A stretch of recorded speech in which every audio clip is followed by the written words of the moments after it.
Pub Sports Radio is very excited to announce the dates for Pubba Palooza 4. The most exciting weekend of the gambling year. Round 1 of March Madness. It's all going down in San Antonio, Texas at the Southtown 101, Thursday the 20th till Sunday the 23rd. It's going down, baby. Scheduled events every day that weekend. Thursday, Friday, Saturday, Sunday. It's all going down in Southtown 101. Come hang out with some of your favorite Pub Sports Radio personalities. Ooh, I can't wait. Meet us in Texas, baby. It's going down.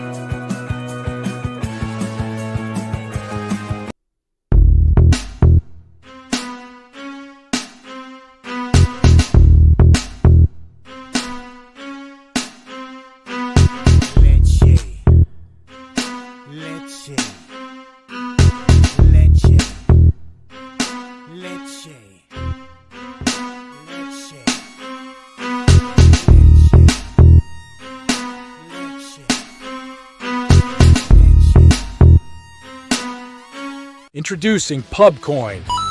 PubCoin is the rewards program for Pub Sports contributors. Regular chat contributors share their play of the day, POD, in the YouTube chat, including the phrase POD in their message. At the end of the week, the amount of units earned are converted into PubCoins. PubCoin can be used as reward points for prizes, shop discounts, and contests. Hey, what's going on, y'all? It's Mills here, Pub Sports Radio. Do you guys want to challenge the personalities here at Pub Sports Radio? Do you guys think you're better than them at entering in your MMA predictions and picks? Would you want to get paid for it? $100? Here's how you do it, man. You sign up right here at the link below. It's just this easy. PubSportsRadio.com.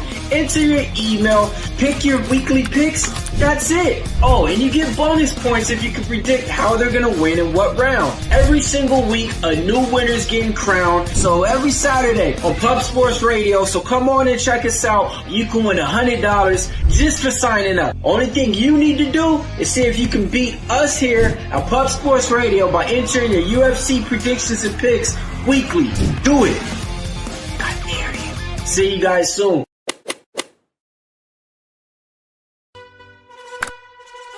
Your membership to gold, you will be automatically entered in every horse race, every Wednesday and Friday. It is time to race horses.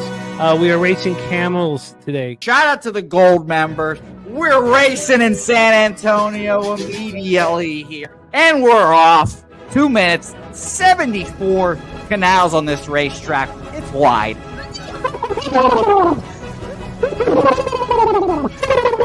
We're racing in San Antonio. Pat Wally moving forwardly. Jeff Slaughter in the mix as well. And as is Randall Sheffield, who's put that beautiful nose out front. But it's actually real grass here, Jimmy. Maybe Kentucky bluegrass. Oldie, no! There he goes. Oldie in the lead now. K. Wolf falls back. The horses love it. Sometimes they stop and eat it on the way to the finish line. That's why your horses start so far in the back. Here. Oh, look at Nussflush Allen bursting out here. J-Dub in the mix. Rude Boy up here as well. Jimmy, take it away. There's Oldie. Oldie is moving to the front. We are past the halfway mark in our 2 mile. And there's Ricky Levy. Oh my goodness, he's in the mix here. Jimmy, take it home. This is our first dog race ever. 19 seconds left in the horse race here. It's Fernando Mendoza trying to find the wire. 14 seconds left. Can Fernando Mendoza take this home? Here comes Kenny Can. Kenny Can wants a piece of the pie. Put his schnoz up front. Ricky Bobby, 9 seconds left. Can Donut Silks make a run? Can Res Mall make a run to be $50? You son of a bitch! Here comes Corey Coker. Kenny Can Smoke and Mirrors. Director 97 home. That is the way. Here comes Jason Meyer, the Eldorado custodian. Billy Friedrich. Jones one all coming down to the advantage.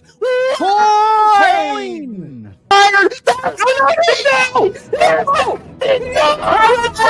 Nowhere! Oh no! Fanatical Jim!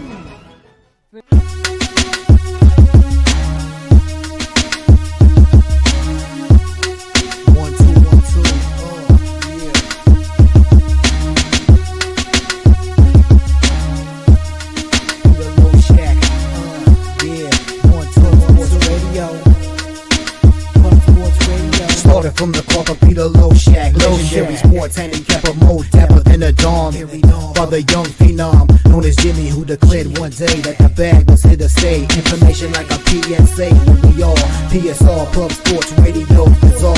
Is a man named Slaughter, and he flipped the script. No competition in this they quit the trip. But we say we be pubbing, better with the bag and you love it. You want it top 10, we above it.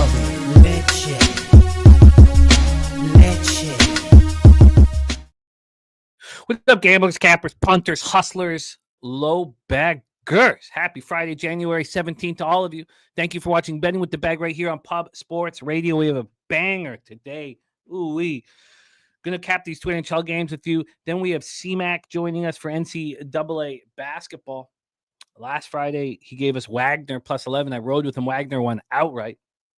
Can't wait to hit this 10-game NCAA basketball card. It is highlighted by best bets from Daby Cab and the Betting with the Bag debut of Morgan Spooner, Spoon Dog, joining us today. Going to be fun for everybody to put a face to the name. Capper's been handing out winners nonstop in our chat. We're going to have them live on screen. Then we roll into one final look at the final college football game of the year. We'll have both Daby Cab and Wine Time Sports here. Wine Time, of course, 10.82% ROI on 147 bets. Phenomenal work from Wine Time here. He's done even better work on his own X for the whole season. These are just the picks and bets given out here on the show. Then we roll into NBA. It was a great night last night. It was one of those funny nights where when I was wrong, I was very wrong, but I was more right than wrong. So we'll take it. The Cavaliers, I couldn't have been more wrong, but got the lucky foul late with a second left and covered the Kings game. So lost 0.1 units, lost a little bit of VIG. In college basketball, I was very wrong with Drexel, but UTEP plus 8, UTEP wins outright. Now, Drexel was a money line spot that cost me a little more VIG. And in NHL, I was very wrong about the Canucks, but hey, 5-2 plus 4.26 units. Edmonton, Colorado over 6, easy. Rangers minus 110, cash it. On my two losses, Canucks money line plus 104, Lightning minus 1.5. Montreal Canadiens, Le Habitant, just delivering. And we're talking huge scores too. We're not talking, $281.81. We're talking huge scores. Plus 204 on the money line. Good gracious. La Habitat. And then Utah team total under 3 pushed. Fortunate there. Leafs money line. Fortunate Hughes didn't score off the beginning of that overtime. Hughes is a very, very talented player. But the Cab was absolutely right. The Leafs are playing poor hockey, take Tavares off the ice, and it forces Nylander and Matthews and Marner to step up, in which they did. And then Kings Vancouver over 5.5 at plus 121, cashed it, which even brought us a profit in the Kings Canucks game, which I was quite wrong on the side. So it was glorious. Now, this has happened to me already this year. I've got right back to where I'm a couple taint hairs. Well, one time I was a taint hair away from the black. This time I'm a couple taint hairs away from the black, and I haven't been able to push through. So we're moving in the right direction, but we need more. Shout out to all the cappers in the chat rock with us. We got Justin McKelvey in the house. Stats plays of the day in business. Let's copy and paste them. It is the Heat and UCLA. Let's get this here, get this locked in, copy and paste, and then let's get right to work. We're going to be getting into college basketball here in 19 short minutes. So let's get all of this set up here so we can discuss and deliver here. Let me get this here. Okay, here we go. All right, we got bet L1L. Gerald Jones in the house. VCU minus 1.5. Rez Mob ready to get to work. Let's get this all here. Get Gerald Jones is action in. And by the way, interesting, Gerald Jones, one of our gold members here at Pub Sports Radio. We're not going to be able to race today because Jose has to leave.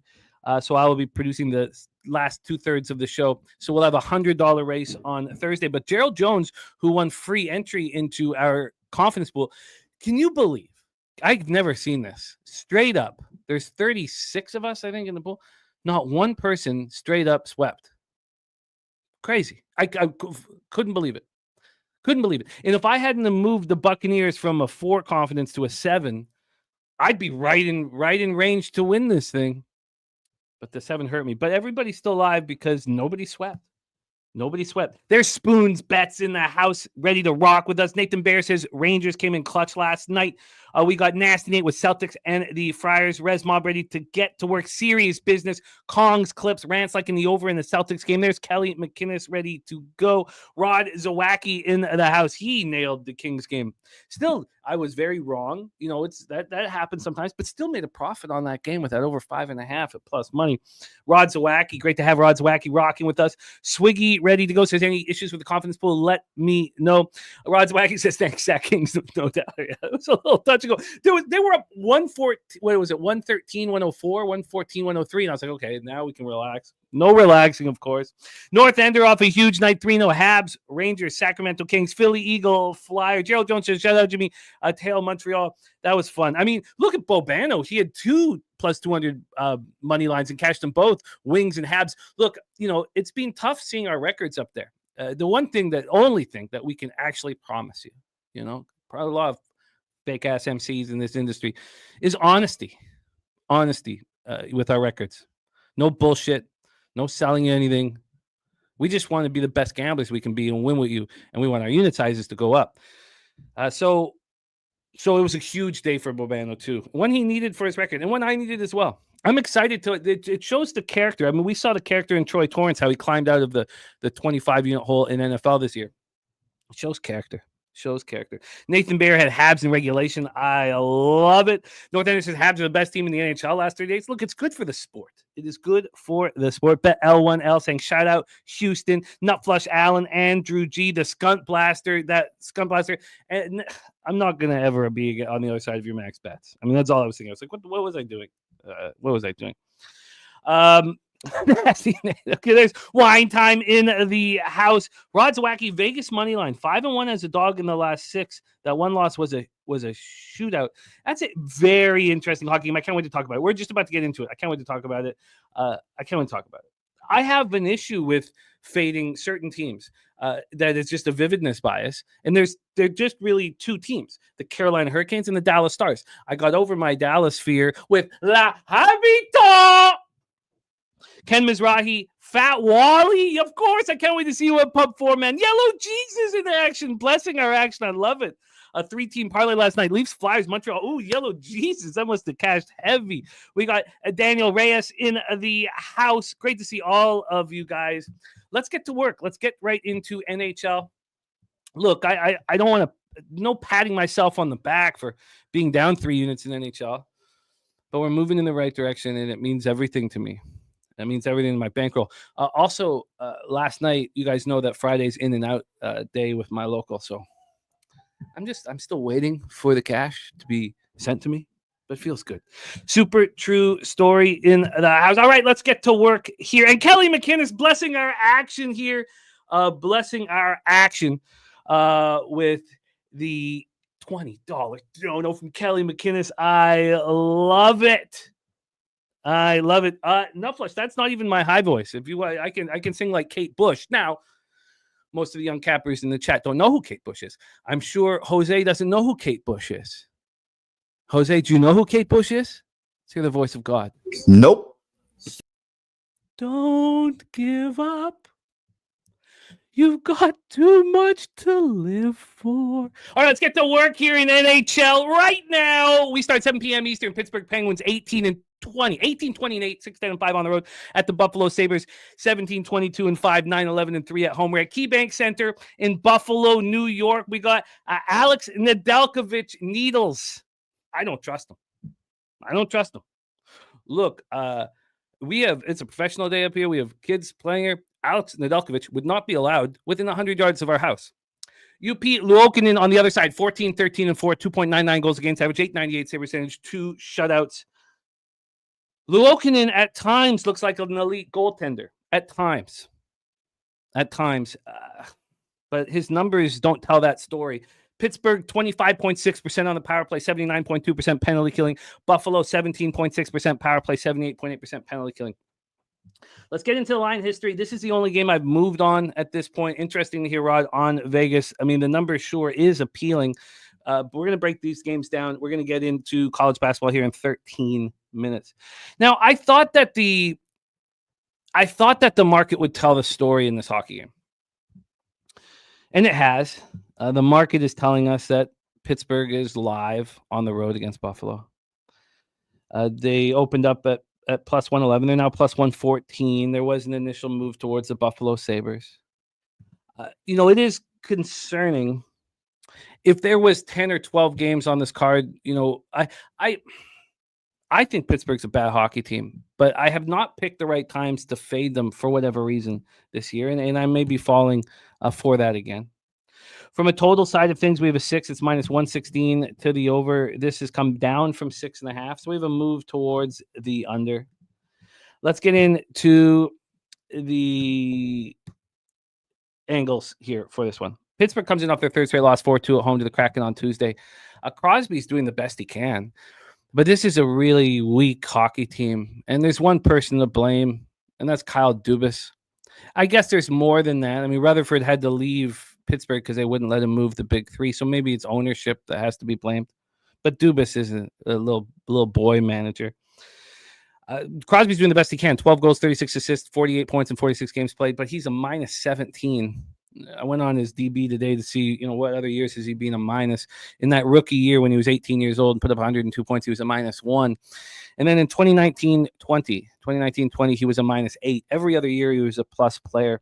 Anthony Beauvillier is not good enough to have a roster spot on the Canucks or the Blackhawks, but he's a top 6 forward in Pittsburgh. And this is another example of what's wrong with this hockey team. And Beauvillier hasn't been that bad. He's actually an even in plus minus. If you look at his line mate, Jenny Malkin, it's sad to watch Malkin at this point in his career. He's a minus 18 in 42 games, 8 goals, and he's a minus 18. He moves so slowly. He's had a great career. But watching these guys get old and slow, it's sad. He should be playing for the Allen Cup, is what Malkin should be starring in the senior league somewhere in Canada. Instead, he's out there and getting his house robbed. And saying that his Stanley Cup rings went missing and were stolen. And then, wait, they're in that sock balled up in the corner.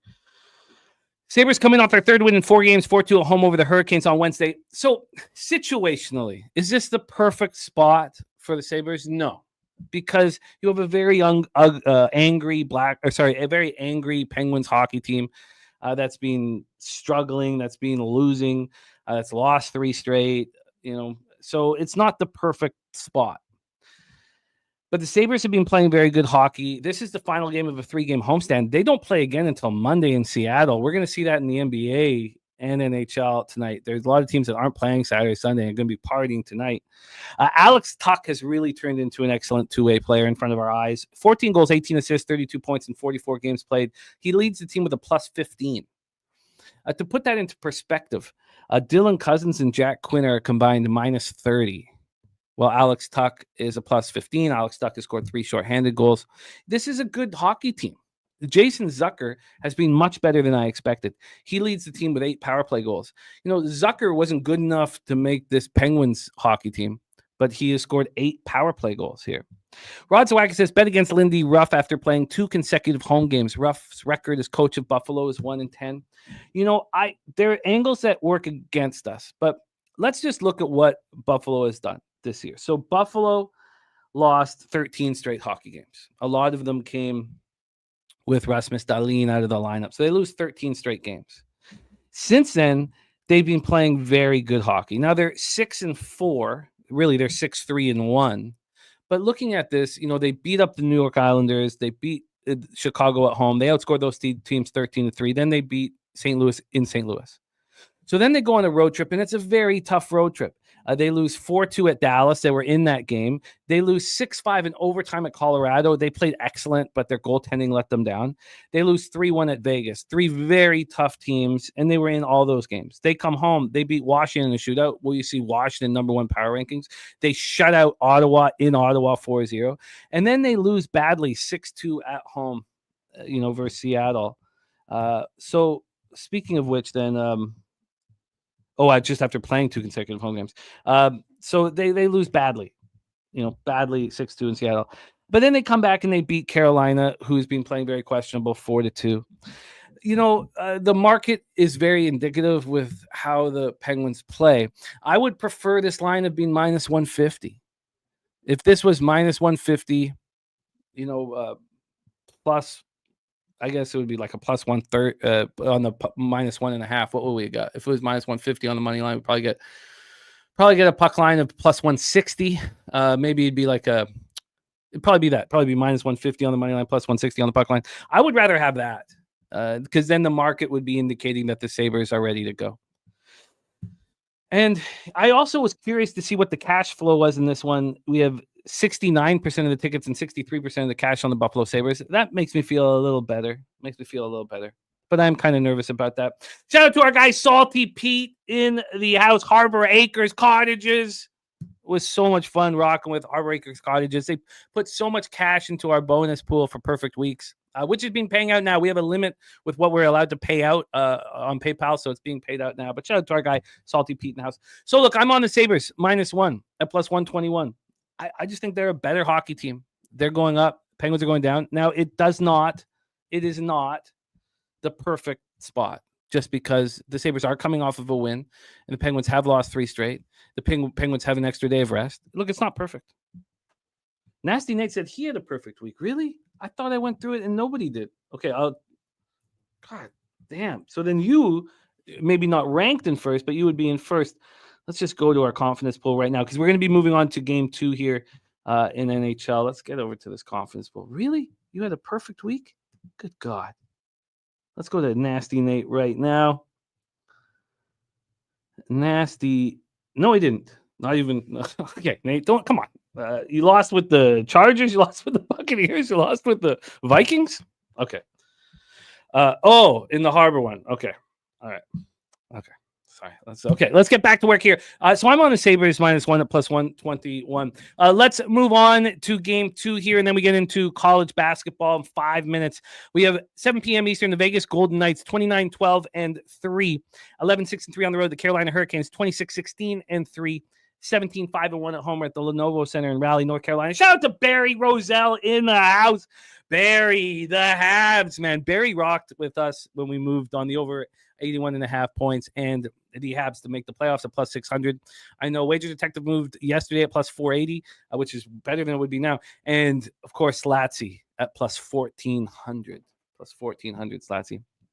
Okay, let's roll. Billy Freeman says Vegas and Carolina very similar teams, although Vegas does everything a bit better than Carolina. Goaltending, defense. I get that here. I get that. Let's go over the line history here for this one. This total is at 5.5. It did open at 6, so we have a half goal move towards the under. Now it is heavily juiced to the over, so we'll see. We shall see how that bangs out. From a money line perspective, we have Vegas at plus 144. So this is just a monstrous move to the Hurricanes. Hurricanes have gone from minus 136 to minus 160. I wonder if we move on the Leafs yesterday because we capped our way into it. If they didn't have this huge line move against them, that was unwarranted and it was only based on Johnny Toronto being out. So here, this is just market related. So that's dangerous for those of you. Now, some cappers get even more bullish when the line moves against them, and this is your opportunity here.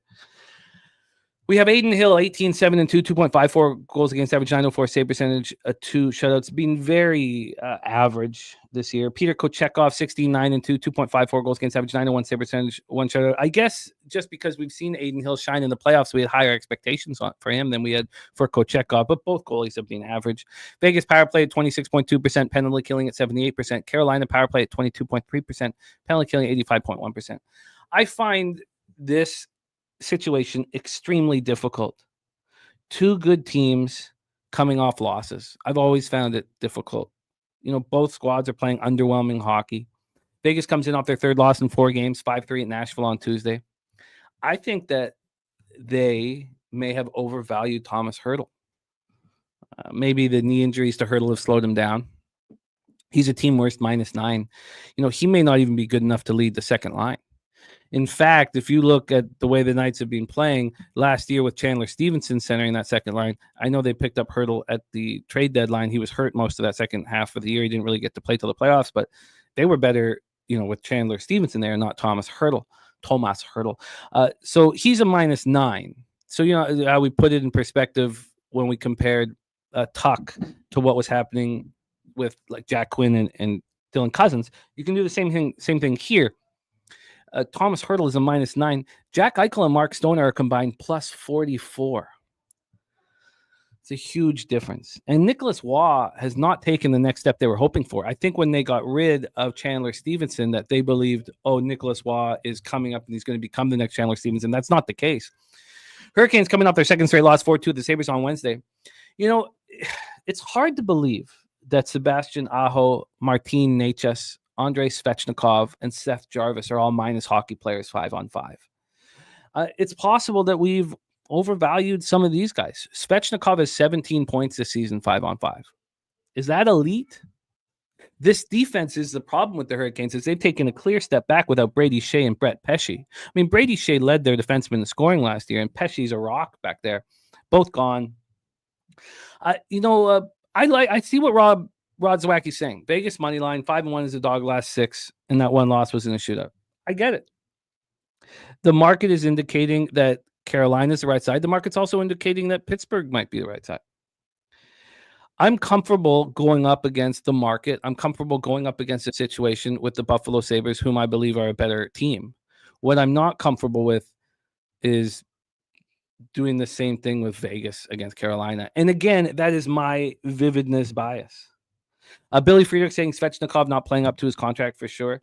And I also know that plus minus is an archaic statistic, and we could get the same kind of information with the Corsi numbers at a higher level, which is fine.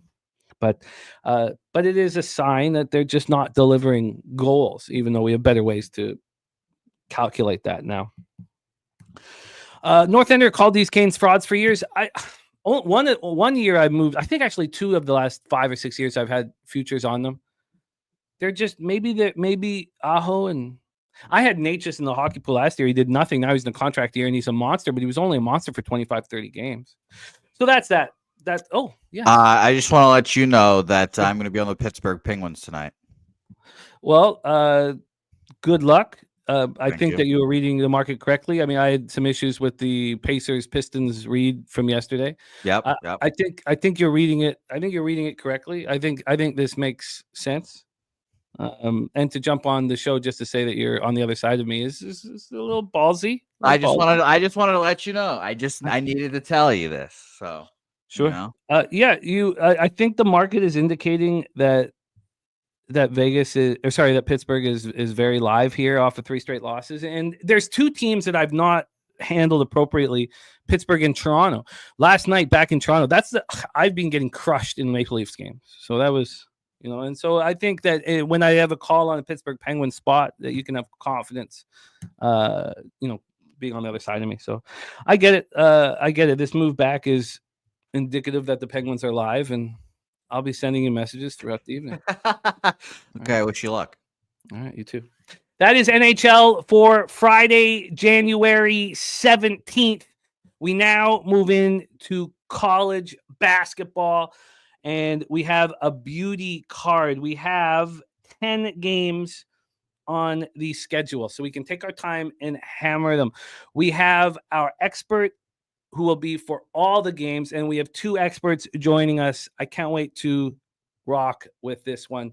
So without further ado, please welcome the star of college basketball capping on Wednesdays and Fridays here on Pub Sports Radio, coming to us from Las Vegas, Nevada. He goes by a new nickname, CMC Music Factory. Everybody, C-Mac now. Everybody,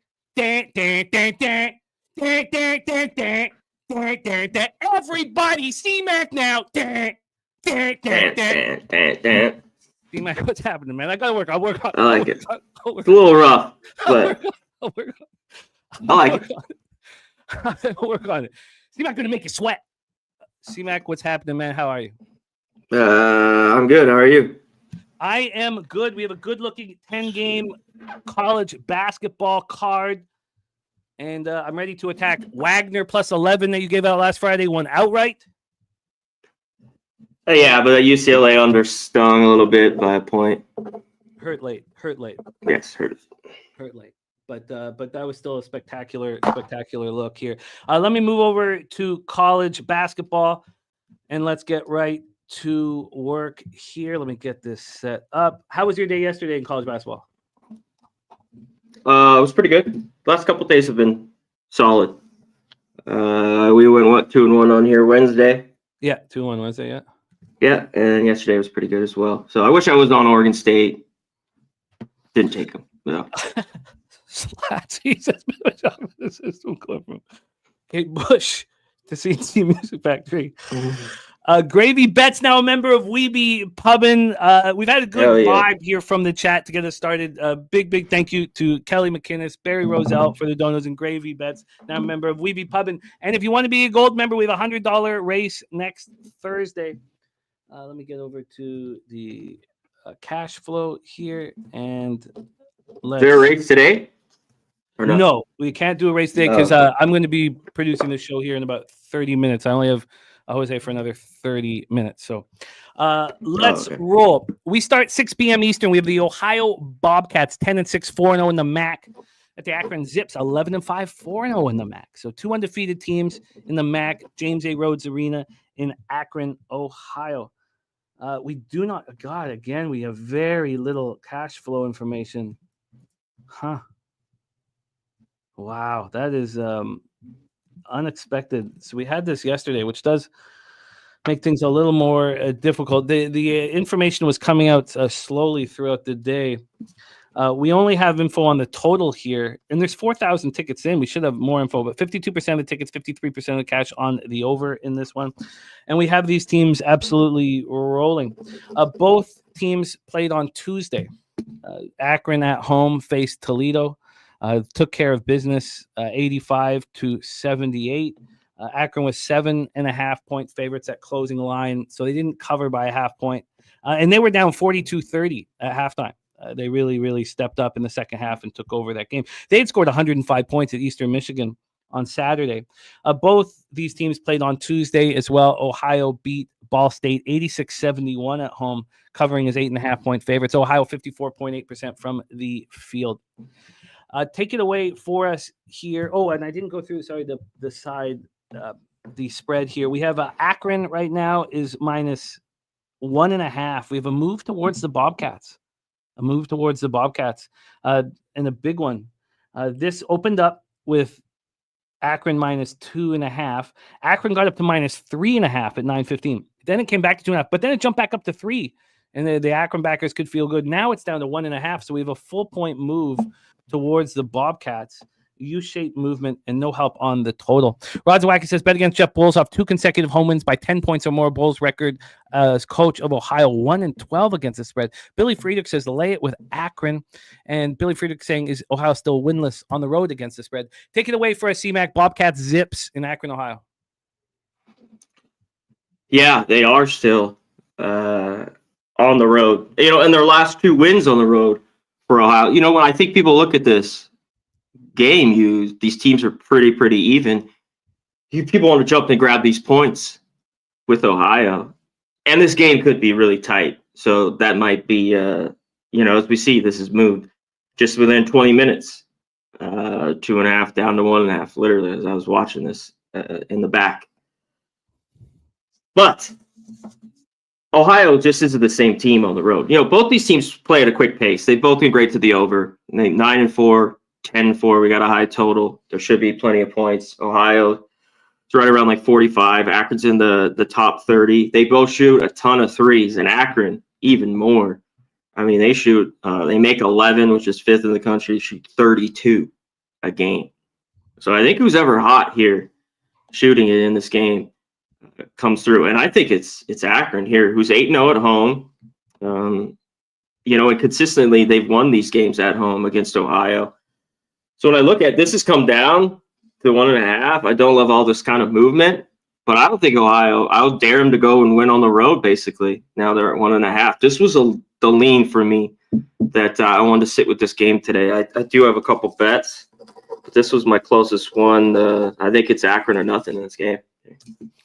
Well, we got a perfect card to revisit. So red hot teams too, by the way. I mean, what's Ohio won? 8 of 9. Akron's about the same. I mean, won 6 of 7, I think. 5 of 6. So it should be a good one. Going down to the wire, we'll come back and see. I that move does concern me back to enough for me to not feel like everything correlates. Now, the cappers who truly believe in their X's and O's in any sport can go up against market moves with success. I don't feel that way with college basketball myself. But I'm curious to hear if you do pull the trigger. We'll come back and revisit that. Let's move on. 7 p.m. Eastern, the VCU Rams 13-4, 3-1 in the A10 at St. Joseph's Hawks 11-6, 2-2 in conference. There's our guy Troy Torrance in the house. Troy, great to see you. Let's get into this one. We'll start with the spread in this one. We have VCU -2 at -112. Opened up at -2.5. Got down to -1.5. They were -1.5 this morning. Come back to 2, but we still had a half-point move towards St. Joe's. So we have a half-point move towards St. Joe's. We also have a total at 142.5. 142.5. This had opened up at 142, dropped down to 140.5. This was at 140.5, half an hour before the show started. Now we're back up to 142.5. So we have a half-point move towards the over. Troy Franklin on VCU money line. Let's grab if any cash flow information, which we're not getting much of. Looks like some games. All right, so for this one, we only have information on the total. 71% of the tickets, 65% of the cash on the over. And the Rams have won 3 straight games. They're playing good basketball at home. They just defeated Fordham. That was 9 days ago. Defeated Fordham 73-61. Held them to, and they did that with only shooting 19.5% from 3. Took over the game in the second half. Now they were 16.5-point favorites against a weak Fordham squad, so it wasn't very impressive. But they won by margin while shooting the ball poorly, and then they came back and they defeated St. Louis. And they still, again, didn't shoot the ball very well, but they out-rebounded the Billikens badly. They were 10.5-point favorites, and they covered by 16, and they held the Billikens to 20 points in the second half. And we're just seeing that defense stepping up in second halves throughout the season. And then St. Joseph snapped their 2-game losing streak with just a monster performance. Now, this was 6 days ago. So this was on Saturday, but 93-57. They shoot 54.8 from the field and 54.5 from 3 and look spectacular. They were 5.5-point favorites, and they dominated the game from start to finish. So that was their bounce back game. VCU didn't play on Saturday. They just played when they defeated St. Louis. That was on Tuesday. Take it away for us here. VCU Rams, St. Joseph's Hawks. This should be a really, really good game. St. Joseph, I don't know if they can step up here, Jimmy. They've just consistently, it seems like the last few years, they can win a big game, but a lot of these big games, even at home, they just don't get the job done. It's happened earlier. I think it was against Charleston. There's a few others. Princeton, I believe they lost at home by 7 or 8. That was back in December, though we're already a little bit over a month. And why I think this is VCU. Consistently, they've gone on the road and eke out wins. When I try to do this, I always try to give a look to St. Joe's, and it seems like they can step up at times. They're going to need it here tonight. They're going to have to shoot the ball well because VCU is the better defense here. Better team on the boards, both sides. The defense, the offensive glass, they're very, very good too. They're pretty long down there, and I think in the end they'll suffocate them and pull out the victory here. It's just 1.5, 2, but I think they win here. I really don't see St. Joseph's getting it done. Ryan Odom's been pretty good in games like this too. not laying really big. Basically got to win the basketball game here and get out. We don't have the numbers at this point for the market, and we hopefully will in a few hours, which, you can kind of marinate with these breakdowns. But would you assume here that the public would expect VCU to go in and take care of business? Do you assume that the public's on VCU in this spot?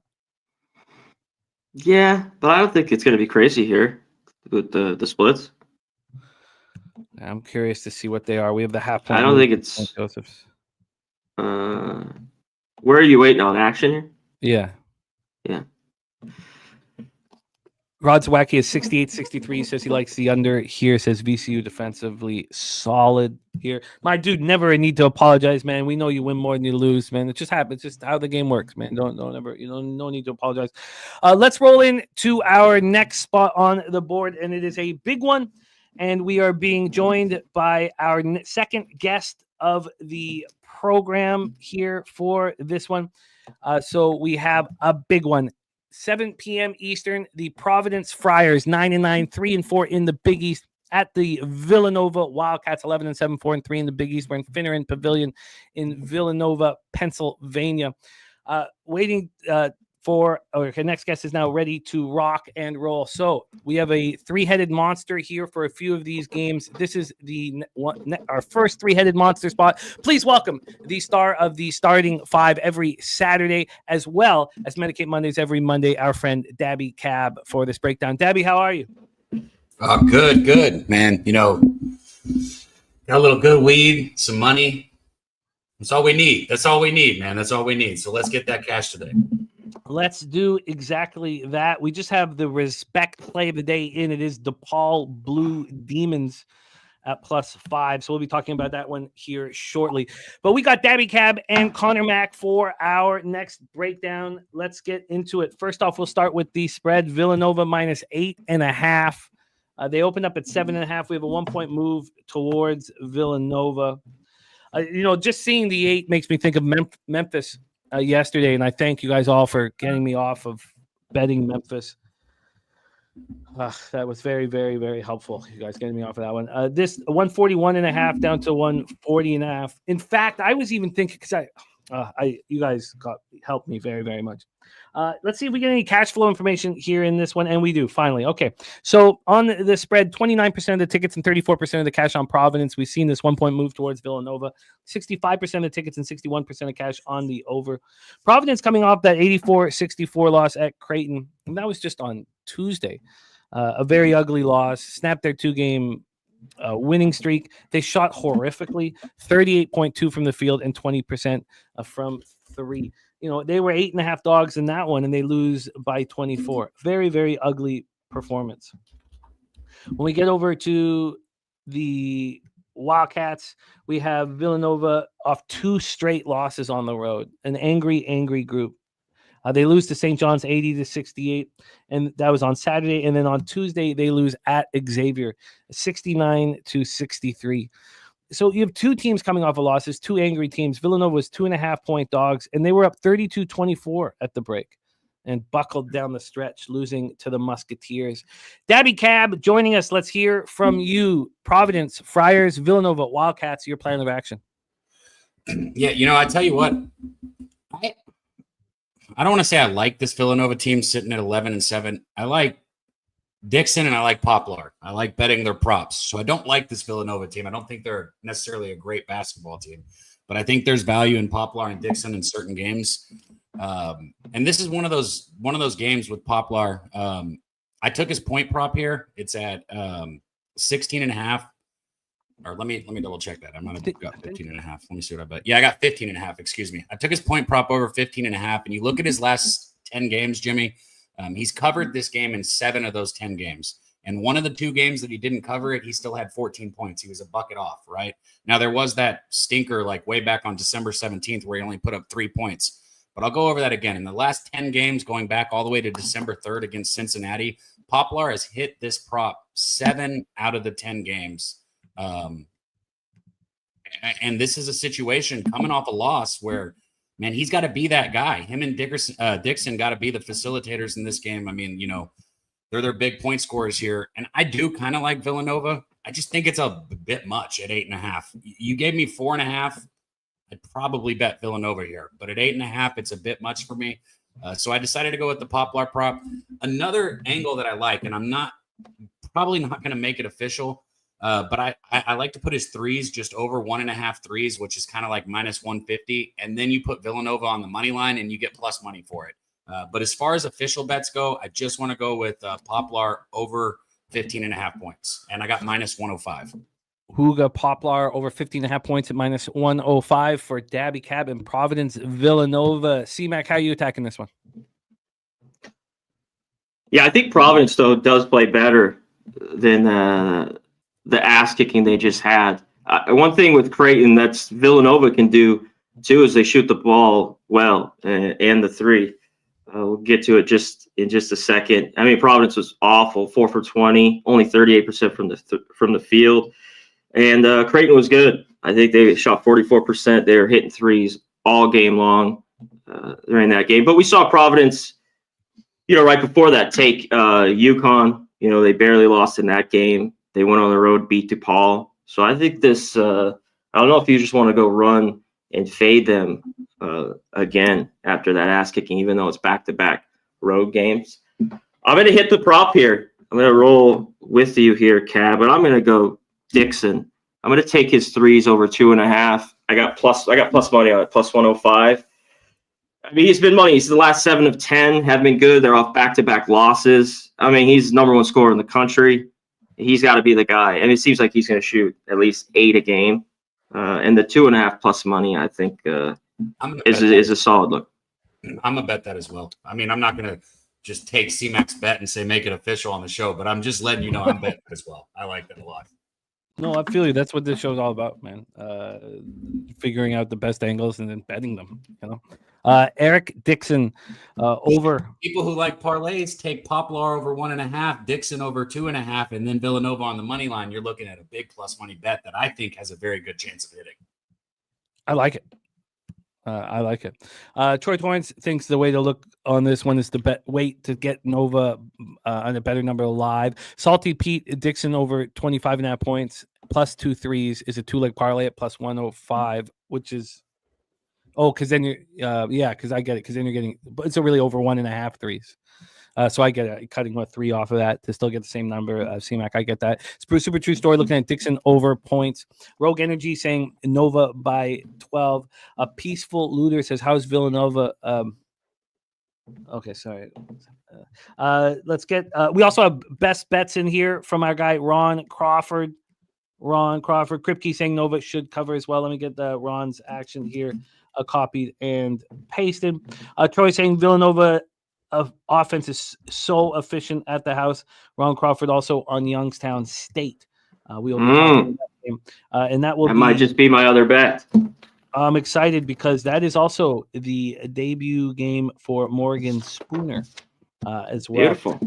So that's all locked in here. Okay, beautiful. Okay, so we have a great action from our experts here. We have Uga Poplar over 15.5 points, and then Eric Dixon over 2.5 threes at plus 105. You guys are both locked and loaded. Daby Cab will be back here in a second for Hoosiers Ohio State. So we will see you in a second here, Daby Cab. So let's roll on. 7 p.m. Eastern for C-Mac and I. Robert Morris Colonials 11-7, 3-4 in the horizon at the Green Bay Phoenix 2-16, 0-7 in the horizon, and have been made fun of a lot this year. We're at the Resch Center in Wisconsin. Let's take a look at the line history here. I imagine we're going to get no cash flow information. Let's take a look at the totals at 144 minus 112 to the over. This has come down from 147.5, so we have a 3.5 point move towards the under. On the spread for this one, we have Robert Morris minus 5.5, minus 101. They opened up at minus 4. They opened up at 4. It took about 4 hours before it got to 5. Then it took 12 hours to get to 5.5, back to 5. Now we're back at 5.5. This is juiced to Green Bay at this number. I imagine we're going to get no cash flow information here. Let me just, and that we're getting 56% tickets, 54% cash on the over. But that's the only cash flow information. that we are receiving.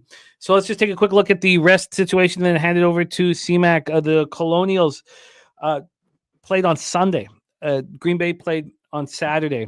Green Bay, of course, in the throes of this horrible winning streak. They lose at Milwaukee 70-59 on Saturday. 3 straight road games. 3 straight games they're losing by margin here. Against Milwaukee, they were 15.5-point dogs, so they did cover, shoot 21.7 from 3, and get out rebounded as per usual for Green Bay. And then for the Colonials on the other side, they bounced back from that 80-69 loss to Cleveland State by beating Wright State 75-72. That was on Sunday. Beat Wright State Raiders. They were just 1.5-point favorites. They won by 3. Played good basketball. It was a very tight basketball game. That's the situation here. Colonials, Phoenix at the Resch Center. Take it away for us, CMAC. Any interest here? Yeah. I mean, I do have a bit of interest. It's so fucking ugly. I mean, I think everyone's just going to take Robert Morris here, right? I mean, the public, they're 11-6 or 11-5 ATS. You know, it seems like this line should be even bigger, maybe not a crazy amount. I mean, Green Bay just hasn't done anything all year long. I learned my lesson with them early on. I've not been on them at all. Now they've covered. They were big dogs that last game against Milwaukee. It seems like that's what you got to find. It shouldn't be laying points like that. Even Milwaukee, you know, they were laying 50, almost 16 points in that basketball game. But Robert Morris, you know, in all the categories, at least defense is not crazy, but they're way better. Green Bay, that's just, this team just gives it up. Talk about the Olay defense here, just everything past them in easy buckets. But Robert Morris and his team's decent from inside, but outside, they don't shoot the ball well. I could not lay 5 points with them. You know, I like Green Bay here a little bit. They just, you know, they're 1-6 at home. There's just not a lot. But I think this is a game at this number that I think they could get. I mean, they just haven't sniffed really anything at all. If this was higher, I think this could be a move with them. Just, you know, they don't win, they could cover at home. Now, this is a spot, what you alluded to off the top, that we imagine the public's all over Robert Morris in this one. Right? Yeah. They're just going to glance at how they've been playing and ATS, all the simple stuff, and want to be all over him here. It's fishiest. So it's Green Bay or nothing here. A team that's, you know, been pathetic. Now, their last home game was against a much tougher opponent. We think at this point, I know it's but PFW. They lose by 16 as 8.5-point dogs. They lost by 16. They shot 57.1 from the field. They, you know, turned the ball over 17 times, and PFW shot 55.6% from 3. You know, this is an ugly duckling like Wagner last week. So what would you like the market to do to add confidence to this spot? First off, we know that the market opened at 4, knowing that they were just going to get inundated with Robert Morris money. Then they move it. They move it kind of not too fast, but they move it at 1.5. Would you rather see this close at like a 5 or a 4.5 for you to think, oh, wow, Green Bay's so live here? Or would you rather move to 7.5 or 8 and just get the extra points? I'd rather move up with a team as bad as Green Bay. Like against, last night, I love the move. I got it at 5 with Longwood. That's a better basketball team that kind of had owned High Point, and that move that went to 4, right? I love that yesterday. But a game like this, I want as many as I want. I'd rather go up, to 7.5 and then, maybe take a piece of Green Bay. Just, some of these it's tough to bet these bad teams, especially the swings you get from half to half, Jimmy, are like, they can play a decent half of basketball that's okay, and then they could get blown out by like 25. And I'm like, what the fuck did I just do? And then Robert Franklin says Robert Morris playing with double revenge. Got swept last year by Green Bay. Yeah, Green Bay, just a different team. Gottlieb, I don't know. It's just been I knew that wasn't going to work, what he was doing. It's like, do your show or be the coach. You know what I mean? Mm-hmm. Like, it's the strangest shit I've ever seen. And he's not going to be there very long. I'm interested in this ugly duckling as well, but I get what you're saying. This could be the type of thing where Green Bay's up a couple points at half, and you're like, oh, I got, and the public's going to take a bath, and then Green Bay, scores 20 points in the second half, and it falls apart. Yeah. I'm interested. Not Flush Allen says last 6 of 8, this team total over at 74.5 is being a casher. This line says it all. Team total over for Robert Morris. Yeah, I could see that. Just how bad Green Bay is defensively. It seems like even one of their better nights against bad teams, it's like they at least are getting in the 70s, the low 70s. What's their number here? 73, I'm guessing, the team total. He was saying 74.5, but I will 74. Okay. pull up the site here and get the exact number offshore and in America. All right, let's roll on. Let's roll on to a big one here. Head to Columbus, Ohio for this. We welcome back Daby Cab to the show. Indiana Hoosiers 13-5, 4-3 in the Big Ten. The Ohio State Buckeyes 10-7, 2-4 in the Big Ten. Hoosiers have lost 2 straight in ugly fashion. They lose on Saturday 85-60 at Iowa. It was the lack of defense in these 2 games is being appalling. They lose 85-60, and it was also a spot where after being down, like they didn't score. It was 15-6, 5 minutes in. They didn't score, and then they got back in the game. This was a 28-28 with 6 minutes left. 28-28, and then they lose 85-60. Shoot 25% from 3 and look poor throughout here. Then we have the last appearance for the Hoosiers against Saturated's Illini. They get absolutely destroyed on their home floor in front of a sold-out Assembly Hall, 17,000 plus. They lose 94-69. They were down 60-32 at half. And Illinois just played clean ball and out-rebounded Indiana. They didn't shoot the ball well, 40% from the field, 34.4% from 3.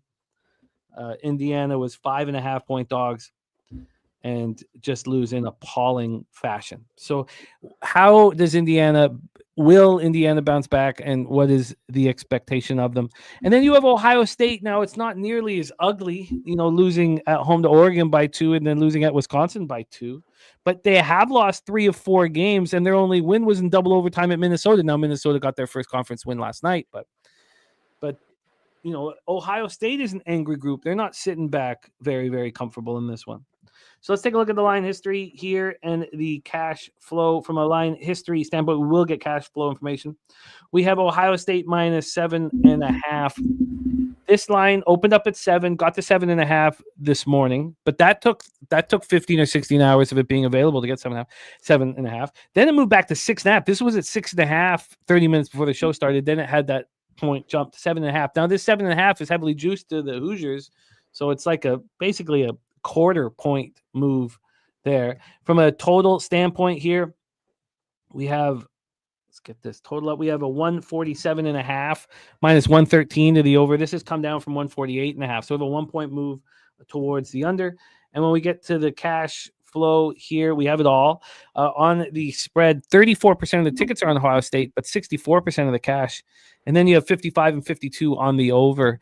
We'll start with you, Daby Cab. Take it away for Hoosiers Buckeyes. Yeah, this is kind of a tough one because you touched on the losses for Indiana against Iowa and Illinois. I mean, it was bad, but in Illinois' defense, they're spanking everybody's ass right now. Now, I know that doesn't make it okay to go out there and lose the way they lost, but Illinois is putting some numbers up on people, even at smaller spreads. Like their last game was a 3.5 spread and they blew it out a little bit. And before those 2 games, Indiana was on a 5-game winning streak. Okay. And you've got good wins mixed in there. You've got a win at Penn State. You've got to win against a USC team that's finally starting to look a little better again. Rutgers, necessarily not a good win. But yeah, a 5-game winning streak before those 2 losses. And then you flip on the other side, Ohio State. You touched on it. Only lost by 2 points their last 2 games. Wisconsin, Oregon. I get it. Those are good teams. Those are tough losses. I just don't like this Ohio State basketball team. I can't put it exactly into words or tell you guys why, but they don't mesh for me. I like Thornton. If I said it right, I don't even have his name pulled up. I like Thornton, at the lead, but the rest of the team, I just, I can't get behind him. And Indiana, if there's a time to bet somebody, it's when you got recency bias after, big blowouts back to back. I think 7.5 is just too many points for Ohio State. So I'm going to take Indiana here. I'm going to just take them full game plus the points. I know Malik Renew, if I said that, Renew, however you say his name, has been out. And he's a big, he's 14.1 points per game. And then you got Ballo down low also. The problem with Indiana is they need shooters. They got their stuff down low with these bigs, right? But when your two leading scorers are both bigs, it makes it tough. So as long as Ballo stays out of foul trouble, I think Indiana keeps this game close. I don't necessarily think they win, but 7.5 points is just too many points. So I got to take a shot with the Hoosiers here. Hoosiers plus 7.5 for Daby Cab. I'll find the lowest VIG for you. Let's hear what CMAC has to say about this spot. Take it away, Connor. Hoosiers, Buckeyes, and Columbus.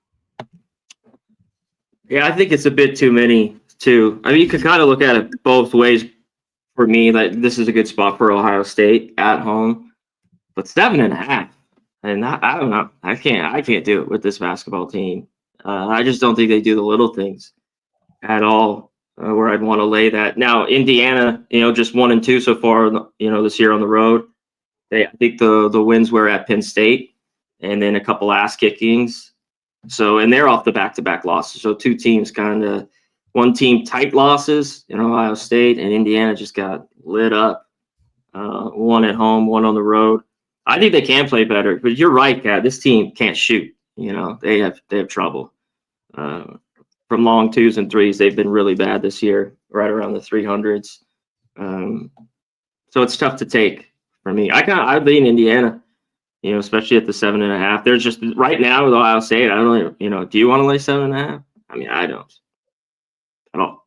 So I'm off. It feels too much. George wants the number seems way too inflated, and from what I can tell in my small sample, it means home teams win but don't cover.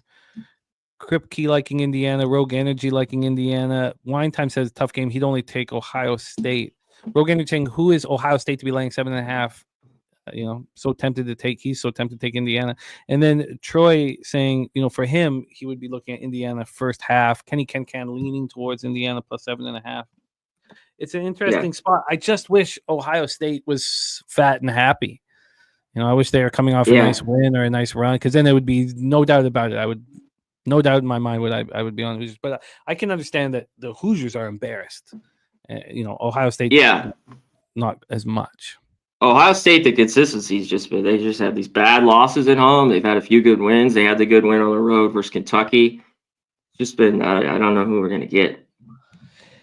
Daby Cab moving on, the Hoosiers plus 7.5 at minus 108. He will be back with us here shortly. So we'll have Daby Cab back for Iowa, UCLA. Daby with Indiana plus 7.5 and Poplar over 15.5 points thus far. We'll see what he does in the final spot on his card. Thank you, Daby, my man. We will see you again here shortly. CMAC, we move on to 8 p.m. Eastern and we head to the Big East for this one.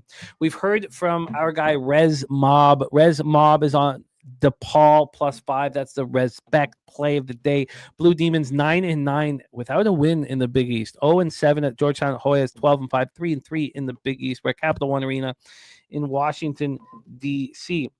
We backed Georgetown here 2 weeks ago with CMAC. Took them at home against Xavier. They won that game 69-63. Since then, they've lost 3 straight games. On Saturday, they lose at home to UConn. I mean, there's no shame in that. That was on the heels of a loss at Marquette. Again, no shame in that. No shame in any of these losses.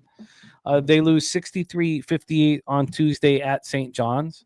Again, I mean, these are tough basketball teams. St. John's was a 9.5-point favorite. Georgetown covered despite shooting 21.4% from 3 and turning the ball over 19 times. I mean, again, they win the rebound battle, and excusable losses. And DePaul the same way. I mean, some of them are horrific, but they lose to Connecticut almost by almost a very similar score as what Georgetown did. Then they get destroyed at Villanova, but they bounce back and lose in overtime at Seton Hall. They come back and lose at home to Xavier, and then that last game on Tuesday, a heartbreaker, losing in overtime 85-83 to Marquette. A heartbreaker. Marquette 12.5-point favorites. Marquette only turned the ball over 6 times, But again, DePaul handled the rebounding battle. DePaul rebounds the ball pretty well. So that's the Blue Demons Hoyas here. Let's take a look at the line history and cash flow and then hand it over. So that must be a first half look from Rez, because DePaul, that must be. Rez, if Rez is in the chat, can you let us know? There's my guy Sean Pulliam in the house. Troy Torn says, how can one back DePaul in this game? So Rez must be a first half, because he's talking about the +5. This is a +9 right now. Opened up 9.5, now moved down to 8.5. Now we're back at 9, so we have a half-point move to DePaul. I guess the only answer to that is, is Georgetown the type of team that will win by margin? I guess that's the only possible explanation, for why someone would be on DePaul. This total's gone from 139.5 to 140.5. And when we get to the cash flow here, 57% of the tickets and 71% of the cash is on Georgetown, 71 and 70 on the over. Take it away. And Coin saying Georgetown not scoring right now. Troy Torn saying DePaul on the road, terrible basketball. Rance looking at the under. Andrew G looking at the under. Take it away for us, CMAC. The Blue Demons head to Capital One Arena in Washington, D.C. Yeah, I think this is a pretty good spot for Georgetown. The problem is they're scoring. Of course, they're playing better teams here. 2 out of those 3 games are on the road. But it's been a real problem. They've banked on, I've been on it probably 3 times. 10 straight games to the under. I wish I was on a few more. They just continue to cash. And that's kind of in this game. I think Georgetown, if you look at them, if you don't want to lay it, I think they get their team total at least. Can DePaul hang in there? So DePaul covers in that tough game against Marquette.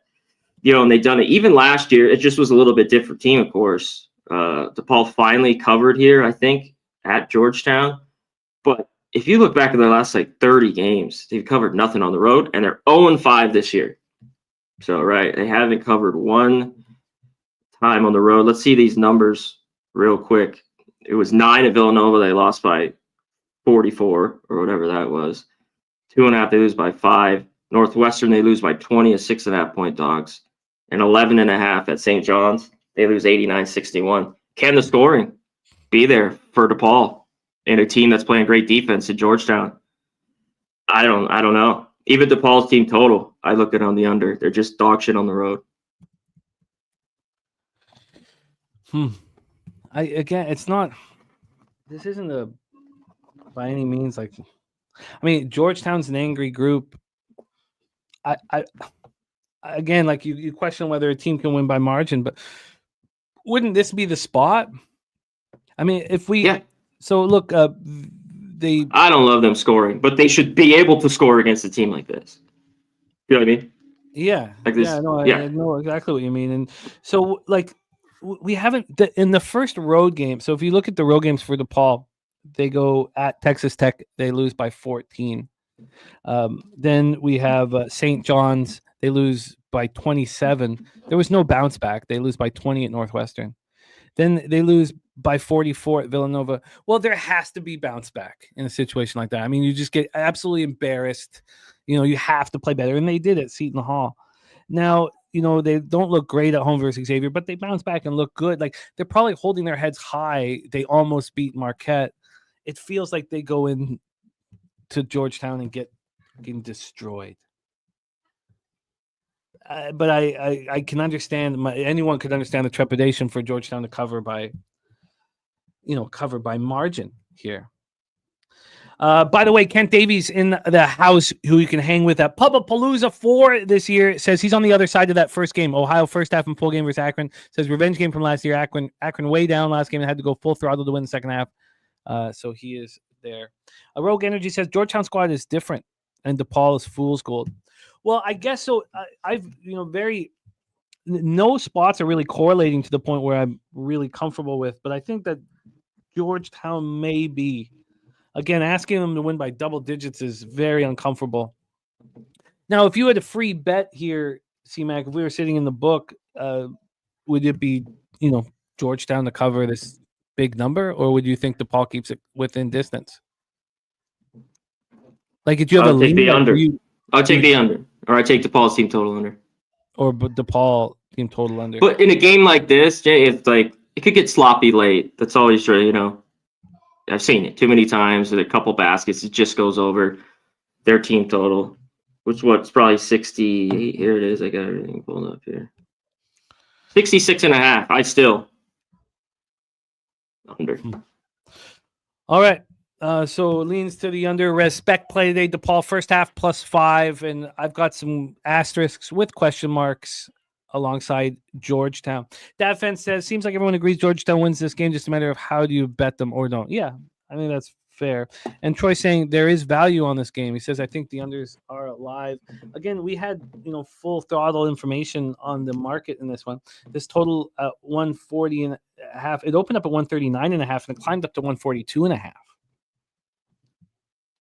And that's, the market says, that's just interesting.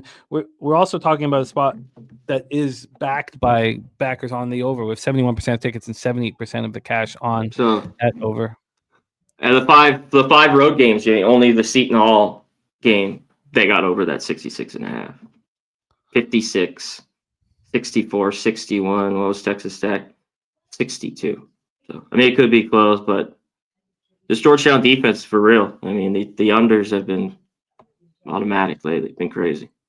Not DePaul an over team though. They're at 12-6 to the over. You got to look at that a little bit, just because they give up a ton of points. And not flush. I'm looking at a 66.5 right now. Now it is -116 to the under and -1. Oh wow, it just moved. Just moved to minus. Yeah, I see -120. Yeah, it just moved to -125. All right, I'm interested. But just in Georgetown, not in the total. I fear that total climbing the way it has.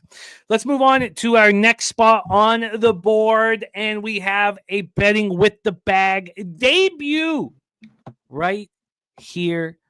We have a capper that you have seen excelling in the chat for years now, and we get to see him on screen.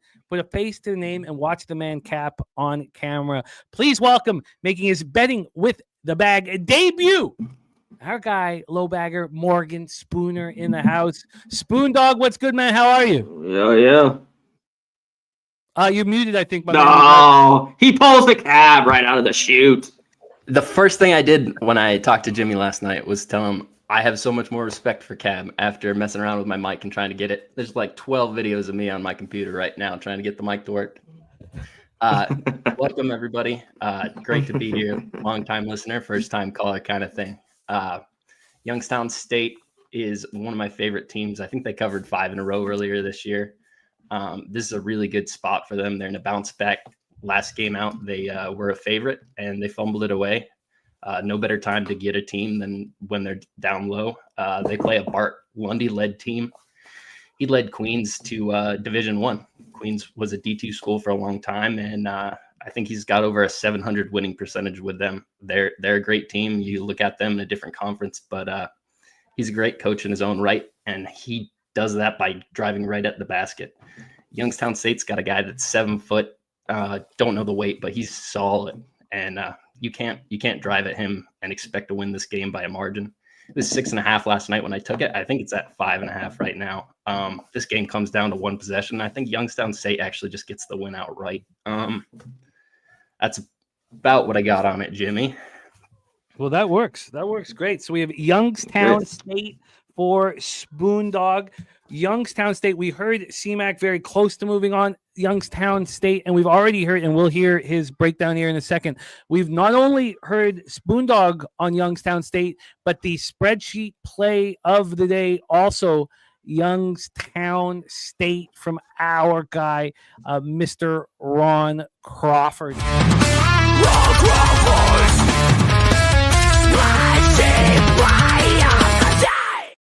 Youngstown State's lost 2 of their last 3 games. Last saw them on Saturday, losing 80-72 to Cleveland State.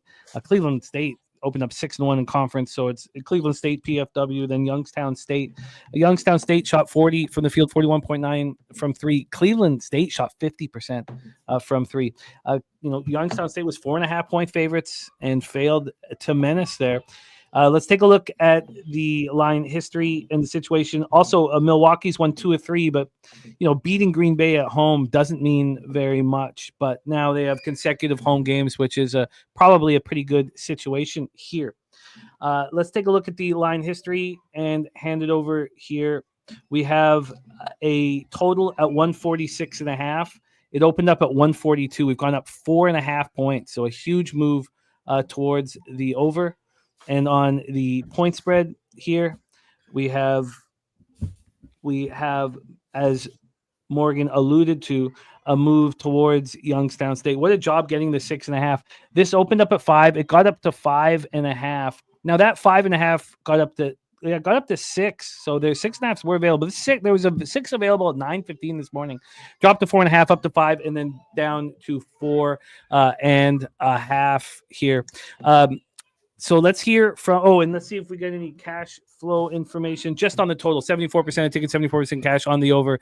Take it away for us here, C-Mac. Your thoughts on Youngstown State at Milwaukee? Yeah, I bet this already as well because this was one of my bets. But we'll get, if there's 5s, fine. If there's a 4.5, that's all right too. Because I think this game's tight. Within a possession or two. Troy just put in the chat, which is true. I mean, Milwaukee is very good on the glass. I think they're top 10 in the country. This is just, the matchup's been solid for Youngstown, though, just the last few years. And a team like Milwaukee and playing good basketball, 8-0 at home. But this team that shoots like this shouldn't be laying 6 points. I mean, this is why we've seen it move flat out. And it's not like Youngstown, is a great shooting team either. But I think they have enough in this game to hang around. Off the loss that they just had to Cleveland State, this game should be gritty. The total here, I lean under. I think it's a little bit too high. Milwaukee, these teams back you think of them could score a little bit, but this year they've been going under. And I think this one, I haven't bet or anything, but I've been looking at this total a ton as well. I think it's a little bit too high at 140, right? So I think it's 146 now, right? Yeah, it's moved up to 146.5. Yeah, it's moved up a little bit. Yeah, I just wait a little bit. I don't know. I don't think it moves really much more before we get buyback on it. But yeah, give me Youngstown. You know what I love to see in a team like this too, Jimmy? 5-4 on the road. This isn't a team that goes on the road and loses against similar teams, So I'm on it. We have Morgan Spooner on Youngstown State. We have Conor Mac on Youngstown State. Sorry about the screaming in the background here. And we have our guy Ron Crawford on Youngstown State. Can anybody find 5s that aren't full of VIG right now? I can only find one at minus 122. Give me the 4.5. I don't want that juice. 4.5 here at minus 110, and Spoondog bet it at 6.5. Put me down for the juiced 5. I'd rather have that. Yeah, I get it. It's a battle here. Coin saying he thinks that one of Youngstown State's guards is out tonight, he believes. So let's get more information on that. We have Spoondog making his first official pick here on betting with the bag. Spoondog, you are coming back from Boise State, New Mexico Lobos. But please tell the viewers here of the show a little bit about your background. What city are you living in? I live in Ohio. I live in a small town called Continental, Ohio. I've lived here for about 10 years. I grew up in the state of Vermont. I came out here for college, and I stuck around. I work at a car dealership. It's a nice life. I been married, have a kid, whole 9 yards. It's a lovely life. And is college basketball your main focus? College basketball and baseball are my two favorite sports. I lock in on them. I really enjoy watching football. Living in Ohio, my wife graduated from Ohio State. We're Buckeye fans. I hate Buckeye basketball. It's really tough to watch. It's getting a little better, but yes, college basketball is all I'm locked in. I don't watch NBA. I find it really hard to watch it. It's a different sport. They're playing the same game with the same ball, but it's a different sport. It really is. College basketball, you get so much you look at last night, there was countless good games on every channel. Like most people wouldn't even know some of the teams, but they're sold out arenas with 3,000 people screaming for them. And it's great. You got to love it. You can't be laying points in college basketball. There's so many dogs that are always barking. It's great. Rutgers hit last night, 9 points. I think DePaul's live again. You have one of the worst coaches on the road in DePaul for conference record. He didn't win at Ohio State for 2 years on the road. Then you go look at Ed Cooley. I think he went 2 years without losing a game at home. These are those regression spots where you have two really far sides. And I might wind up on DePaul money line tonight, just like Rutgers. It's a similar thing. It's not ladies' night, and they're not giving away shirts that say my coach is better than your coach. But I like it. Speaking of which, Spooner in the chat last night gave us Rutgers money line plus 340 and Rutgers plus 9.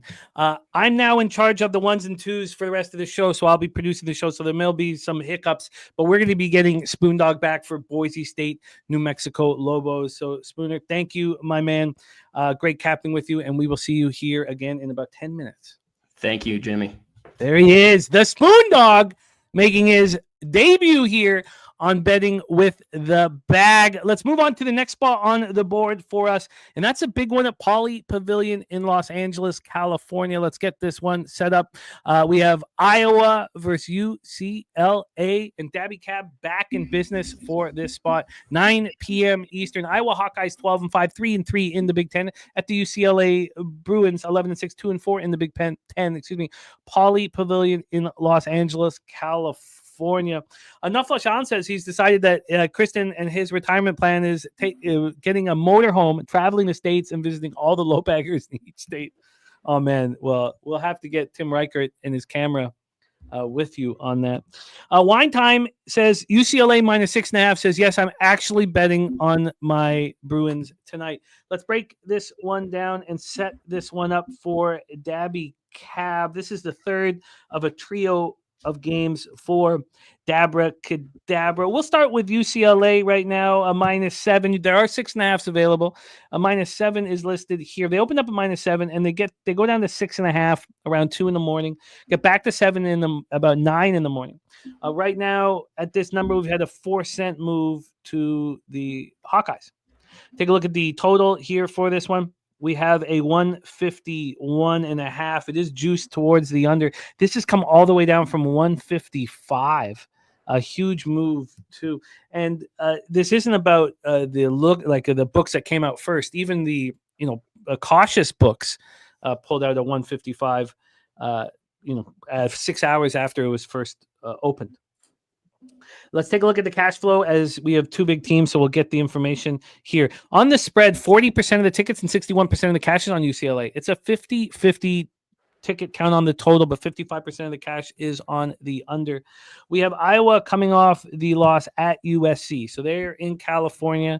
They played USC on Tuesday. They lose 99-89.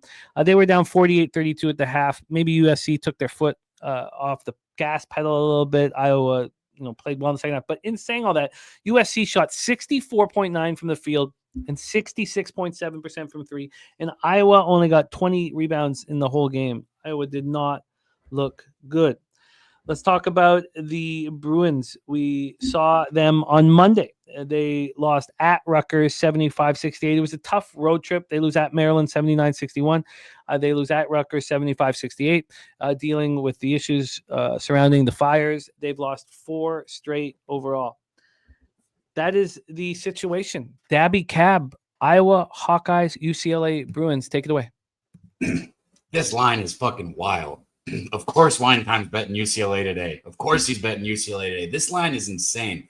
You're talking 7 points with the UCLA team that's on the losing streak that they're on. I mean, you touched on their last 4 games, but it's been brutal. Nebraska, Michigan, Maryland, Rutgers. And Rutgers isn't very good basketball, this team. The other 3 I understand, but Rutgers not a very good basketball team. 3 of those 4, however, they were in traveling spots. So I can understand the fact that they're coming back home here. And, UCLA is as bad as these last 4 games have been.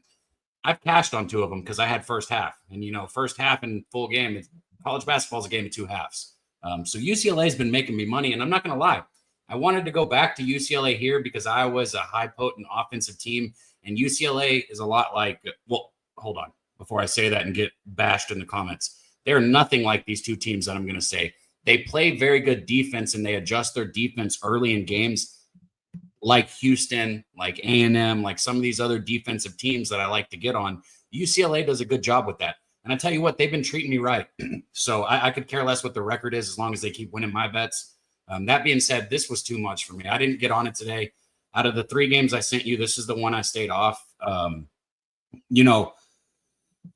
Like I said, Iowa still got that high-powered offense, so it's an offense versus defense, and you got UCLA at home after a tough road stretch. So I can understand why Wine Time's back in UCLA, and for me, that's enough. I'm just off this game. Wine Time backing UCLA. We'll ask him about it when he joins us here shortly. Aubrey Travis says, do you think this UCLA team is soft? I think Cronin has used it one too many times. Is that what you're going to do every year? Is just when they're playing bad, pull out a... And at some point, too, like, look, I like coaches, like, calling out their players and stuff, but not the way that he did it. The way that he did it, like, he basically called them a bunch of pussies. And that, there's no, that's just like it was like almost like a hateful way, not like a motivational way, right? And like, there's a difference. I don't really like the way that he called him out. That's all I'm saying. Yeah, no, I didn't. It didn't work. Clearly, it didn't even work either. So let's bring on the aforementioned Wine Time Sports, who'll be joining us here for college football and NBA, and welcome him here to the show. Oh, that's not right. God, of course, as soon as he's gone, I think I know. I got you. Beautiful. I see the one you went through. Okay. Wine Time. Welcome, my friend. It is great to see you. And now the transition for you from college football to college basketball will be in play. And you guys will both be here with me shortly to get a final look at the college football championship. But tell us, why are you backing your UCLA Bruins? Yeah, it seems like I've been fading these UCLA Bruins all season long. Full game. Yeah, they've been cashing those first half. They're a tale of one half, man. They can only play one good half of basketball, it seems like. So far this season. Man, they've dropped 4 straight. This team is really talented, though, man. They've dumped all their NIL money into this basketball program. And this just seems like a get-right spot for UCLA. Do I think it was smart of Cronin to call his players soft? Not the way he did. You guys kind of just touched on that.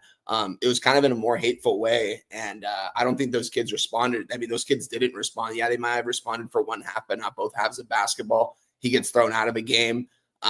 It's just a big mess over there. And from what I'm hearing from a lot of beat reporters, UCLA side, they're saying that Cronin could be gone if these players don't respond, because this team was too talented not to make a run this year.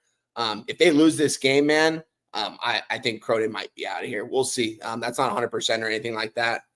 But I'm on UCLA here, -6.5. I think they're too talented to lose this game. Iowa as a road dog.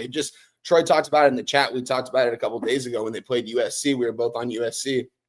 Clear-cut USC smash spot. Iowa played zero defense, man, giving up 99 points to USC. Just absolutely crazy, man. And this is a big change of scenery for these Iowa kids. Iowa, they kind of recruit from within the state and stuff. They only go down to LA once a year, and a lot of these kids haven't even been down to LA.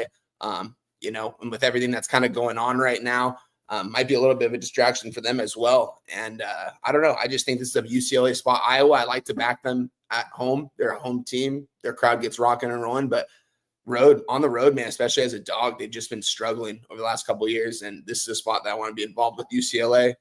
This is the only spot I moved on today. Got UCLA -6.5, -115, a little juicy. You could maybe find a better number somewhere, but that's what number I got. So we're gonna move on that. We can find it just at -114, so it's basically where you just give me -115 because that's what I got. I posted on X too. Okay, cool. All right, Wine Time Sports moving on the UCLA Bruins. We also have Justin McKelvey Stacks play of the day. It is the over in Hawkeyes Bruins. Shout out to our guy Justin. Stacks.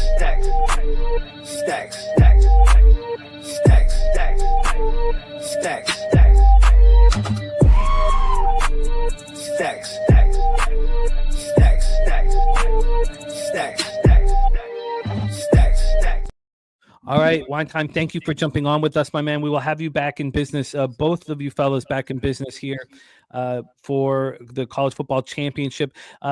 We have CMAC, his internet went out. He's back in business, so he's going to jump back on with us.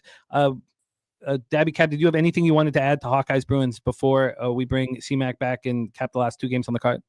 Yeah, I don't, not in this one, but I don't know how. I mean, if you want to count it for record, you can. If not, I'm betting the Dixon prop with CMAC. I just, full transparency, I wouldn't be betting it if it wasn't for CMAC. So I'll go ahead and let everybody know that. But I bet that when I was waiting to come back on here. No, it's great. Okay, let's add it. Yeah, no, let's add. There's nothing wrong with having a colleague lead you into a situation, but you're the one pressing the button and risking money on it. Man, I've had bets from CMAC that he put me on 2 years ago in college basketball that I still pay attention to and bet like. So yeah, so it's exactly, you got to learn from everyone. Wine Time, same way, and everything we've been doing. So yeah, but I just want to say I am betting that Dixon prop. That's a good bet. Win or lose, I like it. I love it. Okay, well, we're going to have you guys back in business here shortly. One time, thank you for jumping on real quickly, and we'll have you guys back on in 10 minutes. So thank you both for rocking with us. Now, we won't have – let's get Daby Cab. Daby Cab, can you come on? Oh, no, sorry, you're coming back on for college football. I was just going to get the promo for starting 5, but we can do that after football. So we're good. Okay, Daby Cab, I will see you. Off again? Yeah, my bad. But thank you for being so quick to jump back on, my man. All right, let's get back to work here. CMAC back in business. CMAC, your take on Hawkeyes Bruins. Shout out to those guys for coming on. One time and Cap, especially appreciate it. It's cash prediction prop as well tonight. I think this is a desperation spot here for UCLA. I can't lay it with them. I just can't. This team, just the trouble they have shooting, they really need a great night shooting the ball, because it's just been, and that's one thing Iowa does well. Don't play a great defense, but they can make shots. To watch UCLA from the free throw line even this year, it's been pretty rough. And you know what they need to get back to win this game, is their defense. That was so good. It's just gone to the wayside. It's like, where has that great D been? Where they could win a game 66, like 58, something like that. This just hasn't been there at all. A lot of shit going on in Westwood. And Iowa's the team. Yeah, I went back to them. What was it? Saturday when they beat Indiana. They were laying 5.5. I was on that, and I want to back them at home in certain spots and fade them on the road. But I think they could stay in this just with their shooting, maybe. But I'm off. This is a UCLA team that needs a win. Will they cover? I don't know. I think they get the win here. Well, let's roll on, my friend, to the next spot on the board here. We have Spoondog joining us for Boise State, New Mexico Lobos at the pit. But first off, and I apologize for the slow production side of things. It's just me solo. So let me know if I slip up and don't put in a new banner. 10 p.m. Eastern with the Air Force Falcons 30-14. We have 2 teams playing each other that haven't won yet in conference play. Air Force 0-6 in the Mountain West. Fresno State Bulldogs 0-6 in the Mountain West. We're at Save Mart Center in Fresno, California for this one. Both teams in the throes of losing streaks, and both teams have a common opponent. So we have Air Force playing on Tuesday, losing at Nevada 68-62, and we have Fresno State losing to Nevada in overtime 77-66 on Saturday. So a rest advantage for Fresno State and consecutive home games. And they look pretty good in that last home game. But then you could say that Air Force looked fine on Tuesday, on the road at Nevada. They were 19.5-point dogs, and they played pretty well. They played pretty well here. So 2 bad basketball teams, and all you guys know I love capping these bum fights, or capping them with a group. Let's go here. We have the total at 143. It's dropped to 141, so that's the low watermark for the total. We have a 2-point move towards the under. On the point spread here, we have the Falcons at +5.5. They opened up at +3. We have a 2.5-point move towards Fresno State, a real big move towards Fresno State. We only have information on the total. It's going to be the same for our final game as well. 64% of the ticket, 63% cash on the over. Take it away for us here, CMAC. Falcons, Bulldogs in Fresno. Yeah, I was trying to look too if out of those 7 losses for Air Force, just that one that they had won. They've covered a few times here on the road, Jimmy. They just haven't won a game, but they've covered. This is a tough one. This is the two paces here going at it. Whether we see Air Force, of course, 357 always down there at the bottom, but totals have maybe just been a little bit too low, and some nights they shoot the ball better. They're 10-7 to the over. If Fresno wants to go up and down, kind of, they used to be down, maybe not as far as Air Force, the 350, 360, but they'd be down there playing a slow game. That's changed. They're 7th in the country, playing really, really fast. And one thing with Fresno, there's one game at home where they were laying at a number similar to San Diego. They won by 8. They were 5.5-point favorites. Ugh.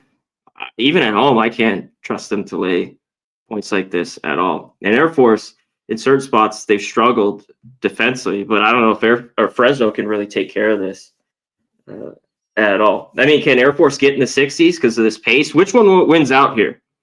On the road, Air Force just slow this down to a crawl, they're in it. If they kind of are shooting bad, if Fresno's going up and down, they don't cover here. And it even could go over, but, so I kind of like Air Force. I haven't took them a ton this year.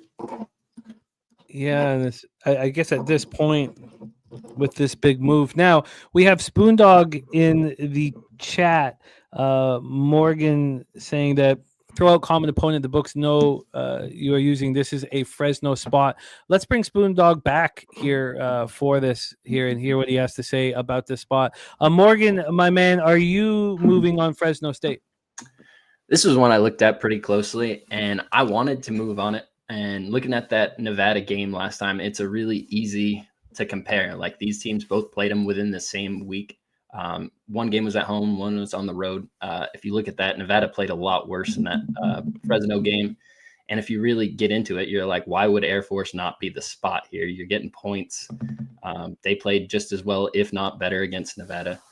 But when you throw that game out, and the books know you're going to be using that, it's right there in front of you. There's only so many ways you can cap a game. It would be silly not to look at the most common opponent that happened most recently. If you get rid of that game, there's nothing that points to Air Force being able to cover any sort of number against Fresno here. They're both bad teams. I'm not getting in on it. I like bad basketball teams, but this one's not for me. A bum fight here that we will stay away from. Well, let's get into the final spot on the board here in college basketball. It's been great having all of these takes. Let's go 11 p.m. Eastern with the Boise State Broncos 13-5, 5-2 in the Mountain West. The New Mexico Lobos 14-4, 6-1 in the Mountain West. We are at the Pit in Albuquerque for this one. Let's set up the line history and hear what our experts have to say about the spot. Boise State right now plus 3.5 minus 107. They opened up at plus 3.5. This was 3 from about 10:18 a.m. Eastern time till 20 minutes ago. 20 minutes ago or 20. I guess you know what? Right around 11, this line started getting very juiced for the Lobos. So maybe it was a little earlier.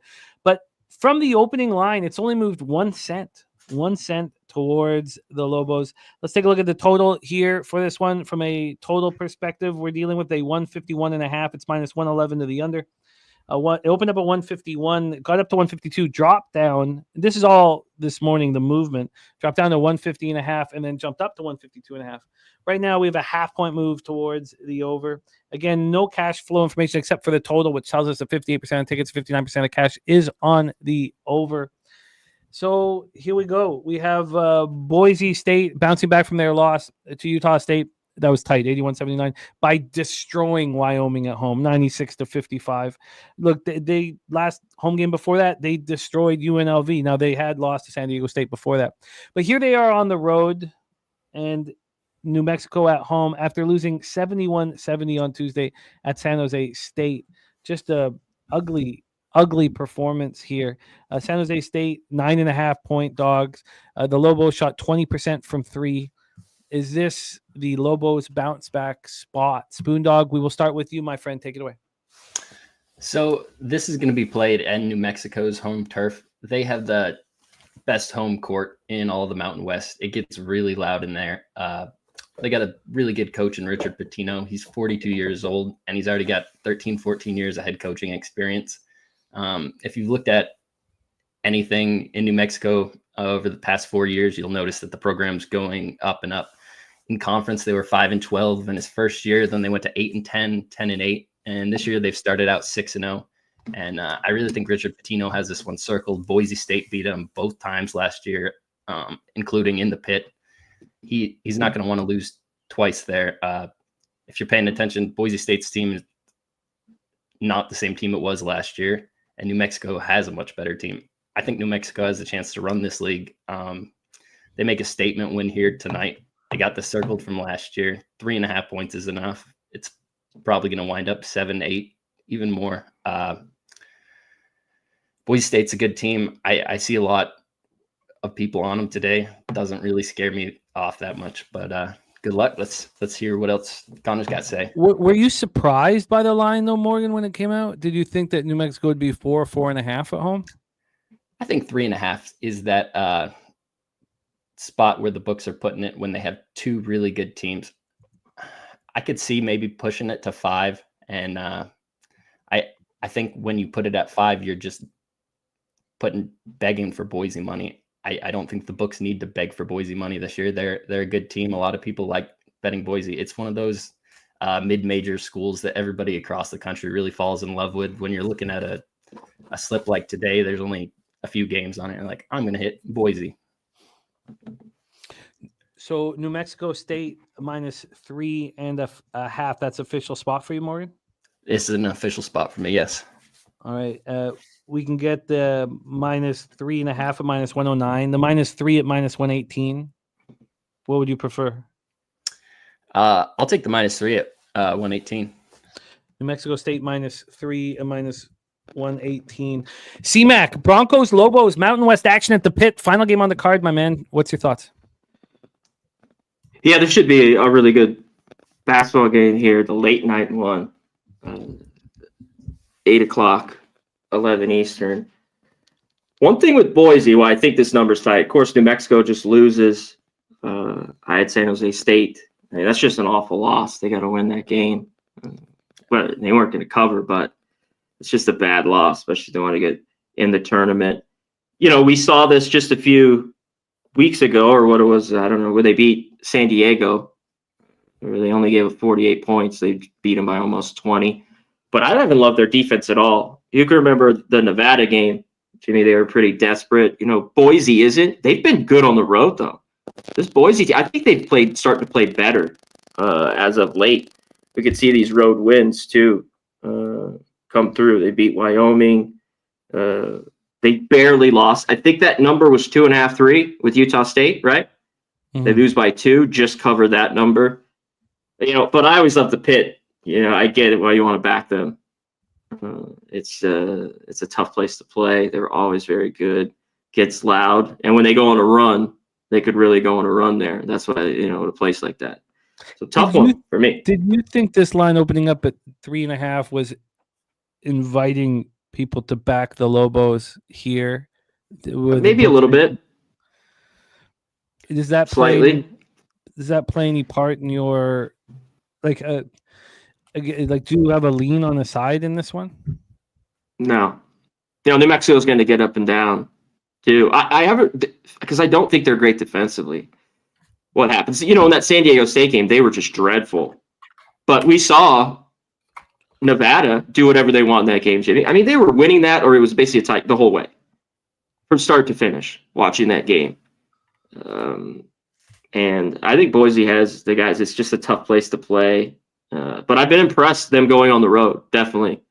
Boise, it seems like they had a little bit of a lull there in early December. They're starting to play better as of late. Great game, though. Maybe bit this live. Maybe Boise's ahead, then you can, yeah. I mean, we don't always have to get involved. We should talk about it a little bit more in these games and get on New Mexico if Boise's up, you know, stuff like that. Situationally, coming off that loss at San Jose State, do we not expect? And then Boise State, they should. Wyoming by 40. I mean, it just sets up perfectly for New Mexico. The problem is that now you talk about Boise State playing well on the road. Does this set up for New Mexico first half, or is Boise State so tough on the road that you'd rather take the 40 minutes? I lean with New Mexico first half. Yeah, I mean, I think if they come out, it's early. I don't know if they can though. Situationally, I mean, 41. The situation, you're right. It's definitely. I might wait until I have enough information here on the market, like where the cash is, but it's situationally fine. I find New Mexico very appealing. That's Spoondog's second spot here. A reason I wouldn't go in the first half, Jimmy. New Mexico, we're talking about the pit. It's a really loud environment. Everybody gets going. Everybody's excited. But if Boise State goes on a run, it gets really quiet. You got a big building like that. New Mexico has to call a timeout. Boise State gets a little bit of excitement right before the half. I could see Boise State closing it back up. So they go into the half, and with just a little bit of momentum, I'd be scared off the first half spot personally. But I think New Mexico is going to slam this spot hard. I think the reason they lost last game was because they were looking at this. You lose two games last year to Boise State. He was walking into last game 6-0 in conference. If you look at Richard Pitino's coaching career, I mean, this is a guy that's the son of one of the greatest head coaches of all time. He knows basketball as good as anyone. He's been studying Boise State all season. They've been running Boise State's plays in practice. They're very ready for this game. I think they're locked in. I think they're going to run away with it. I love the breakdown, Spoondog. Let's review all action. Deduce agreeing that the San Jose State was a look-ahead spot. Let's review action from our cappers here in the chat. We had nothing with Ohio Akron, although a lot of interest with cappers in the chat. VCU St. Joseph's, no moves. Moves started with Providence Villanova. Cab moving on Wooga Poplar over 15.5 points, and the CMAC look of Dixon over 2.5 threes, a plus 105, also added to Cab's card. Then some question marks around Green Bay. Right, Con. The Green Bay spot, it feels like the it feels like the pig that we want to put lipstick on. We did that last Friday with Wagner at plus 11. They went outright, with CMAC leading towards it, and he sort of led us towards Green Bay as well without making it official. Res Mob just moved on New Mexico first half there. Then Cab is on Indiana plus 7.5. Respect play of the day is DePaul first half plus 5. CMAC, M. Morgan, Spooner, and Ron Crawford all on Youngstown State at different numbers. Now, again, our cappers on the show are giving you a bet that's available right now, which does hurt their ROI in the end because they can get better numbers when they move earlier. But they've moved on it. Spooner got 6.5. He's using 5 for the show, and the same thing with CMAC. Got a much better number than the 4.5 that he's giving out for the show. Wine time on UCLA minus 6.5. Stacks play today. UCLA over 152.5. Air Force Fresno State, we stayed off. And then Spoondog's second official pick here on Betting with the Bag in his debut episode is New Mexico State minus 3.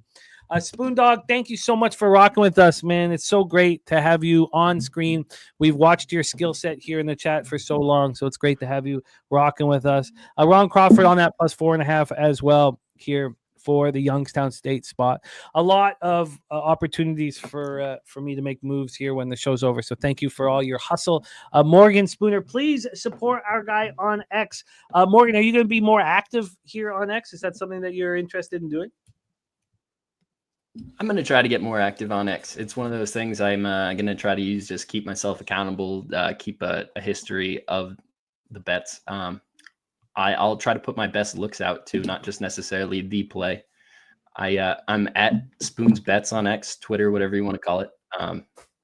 Jimmy, thanks for having me on today. Connor, it's great to be on screen with you. You're a very sharp capper. I love everybody in the chat. Great to see everybody. Thanks for all the kind words.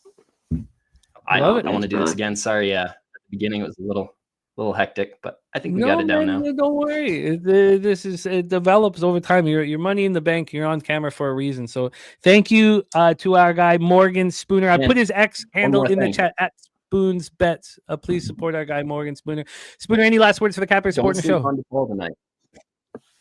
Don't sleep on DePaul. Final words. Do not sleep on DePaul tonight. It's one of those regression spots. There's no explanation for when somebody's really good at home and somebody's really bad on the road. That's the whole book, The Undoing Project. That's what it's trying to teach you, is those are the spots you got to capitalize on. It's another plus 340. It's that number. Hey guys, have a great weekend. Good luck. Thank you all. There he is, the spoon dog There he in goes. the house. That's fun. I love having these guys. It inspires cappers too. Seeing Capper go from the chat to on screen. And there's our guy, Morgan Spooner. C-Mac, thank you so much for rocking with us, my man. Great work on this 10-game card. Please support our guy, C-Mac, here on Wednesdays and Fridays, as well as the Hitting the Books show alongside Bo Bano. And support him on X. He's always putting out his action there. I'm going to put his X handle in the chat. Please support our guy, C-Mac. C-Mac, any last words for the Capper Sporting Show? Shout out to the chat. As always, everyone in here. Sweaty Butcher, my dude. Can't wait to grab a beer. I saw that in there. There's Mills. I'll shoot you a message, my dude. Wine Time, everyone in here. You're doing college football after this, so it should be good. Ron Crawford, Coin. Everyone. And I'll let you know, we got those 2 bets. I want to sit with Akron. That's, we talked about that. That might be the other move for me here. So Is there a chance? Is there a chance you put lipstick on the lips of Green Bay? I don't know. It's that fuck. Okay. I think it's pretty telling, though. I don't know if I can do it. It is. The line's extremely telling, but okay, I'm gonna need to put more work in it. Thank you. I'm gonna look at it more. I'll also work on your intro, man. But I had to give it a shot here. It'll get better. All right. Okay. All right. Appreciate it. There it is. Our guy Conor Mac in the house. All right. Oh, let's move this over here again. Sorry, I'm on the 1s and 2s to college football. There is a Daby Cab and Wine Time. Great to see you, fellas. Let's get right to work. Now, I know you guys have already capped this individually. Daby Cab did it with Peter Loshak on Tuesday. That video is up on our YouTube page. And Wine Time did it on Wednesday with Conor Mac. We have the 2 fellas ready to rock here. So we'll see what's happened as they've sat with their action.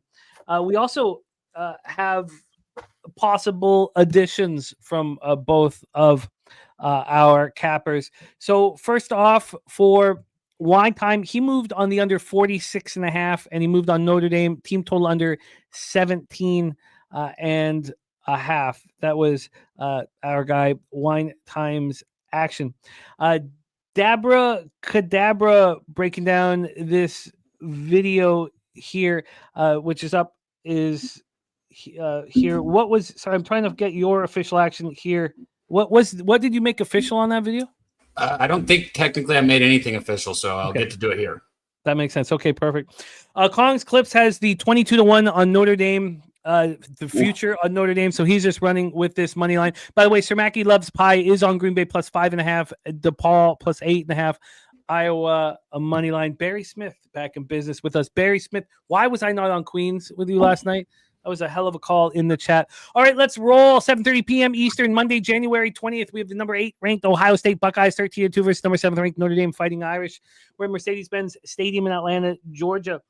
Let's take a look at the line history here and the cash flow. At least we'll get that information from Action, who has let us down often. I mean, I might have made the under official, Jimmy. I don't know. Either way, that's what I'm betting, but we'll talk about it.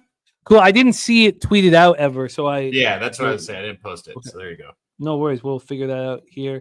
Ohio State opened up minus 9.5. That number lasted for 20 hours. 20 hours. It moved to 8.5. Then it moved to 8. It's been at 8 since Monday. Since then, there's been 4 cents of movement towards Ohio State. On the total in this one, we have a 46. It's slightly juiced to the under. This opened up at 46, minus 110 to the over. It's now minus 109 to the over. So no movement whatsoever here. Getting to the cash flow for the college football final. We have NBA next with Wine Time Sports. So lots of action still to come here on the program. We have 49% of the tickets and 58% of cash on Notre Dame. We saw that immediate move from 9.5 to 8.5 now to 8. On the total, 33% of tickets and 46% of cash is on the under. Let's set this one up for our fellas. The question, of course, is Marcus Freeman. The brilliant mind that he is he capable of putting together a defense that can slow down Ohio State? He certainly did last year.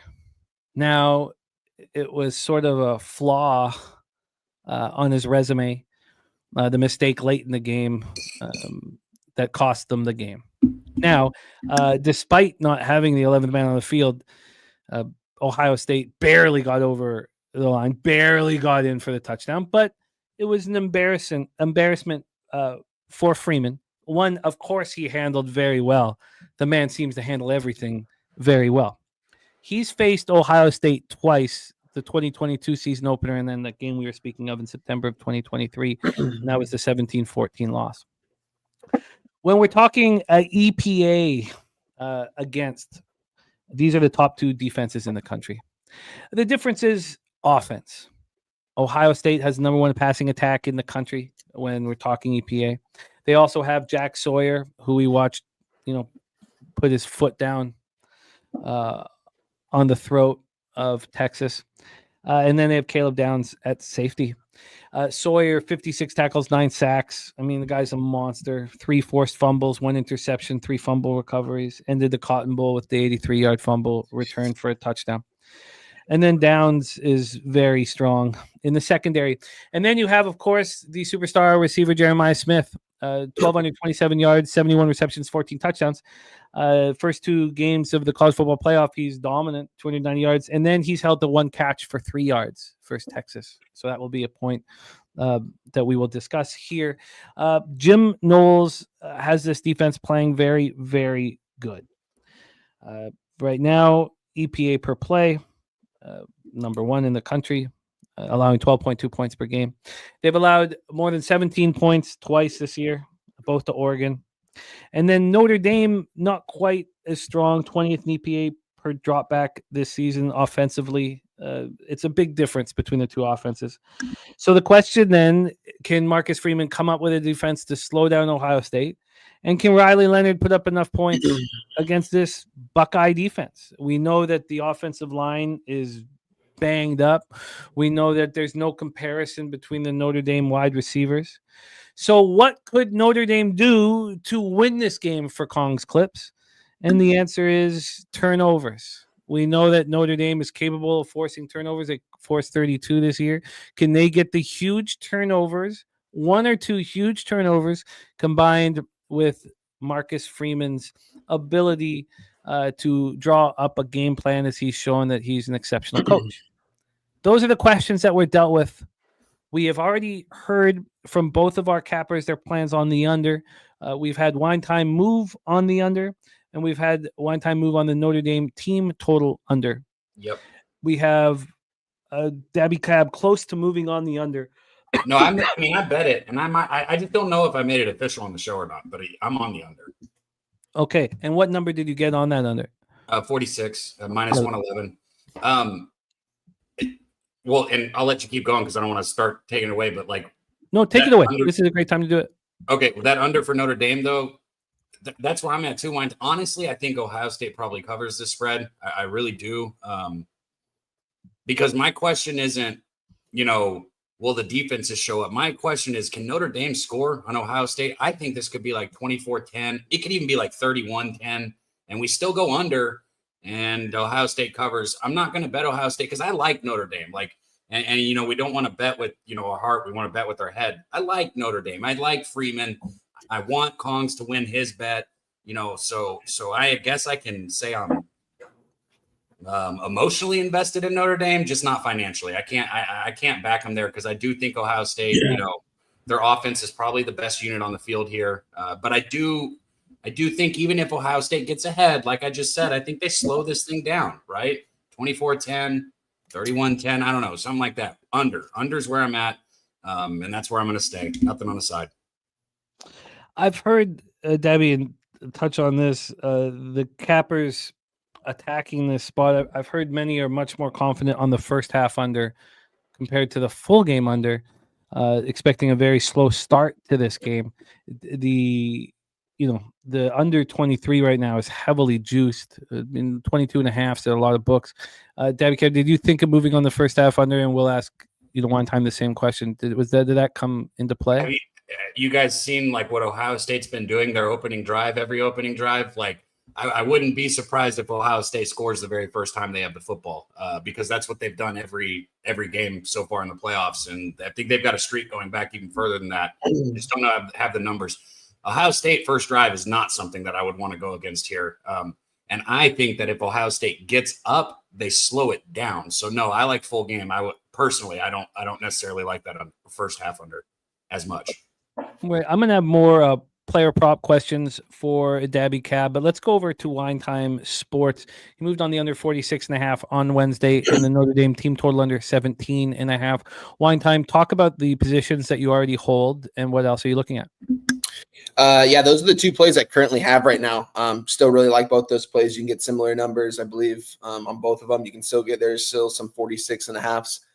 Yeah, this is two of the best defenses in the nation, guys. Two of the better defensive coordinators in the nation. When you're talking about Al Golden over there from Notre Dame, came over from LSU, completely revamped this Notre Dame defense, man.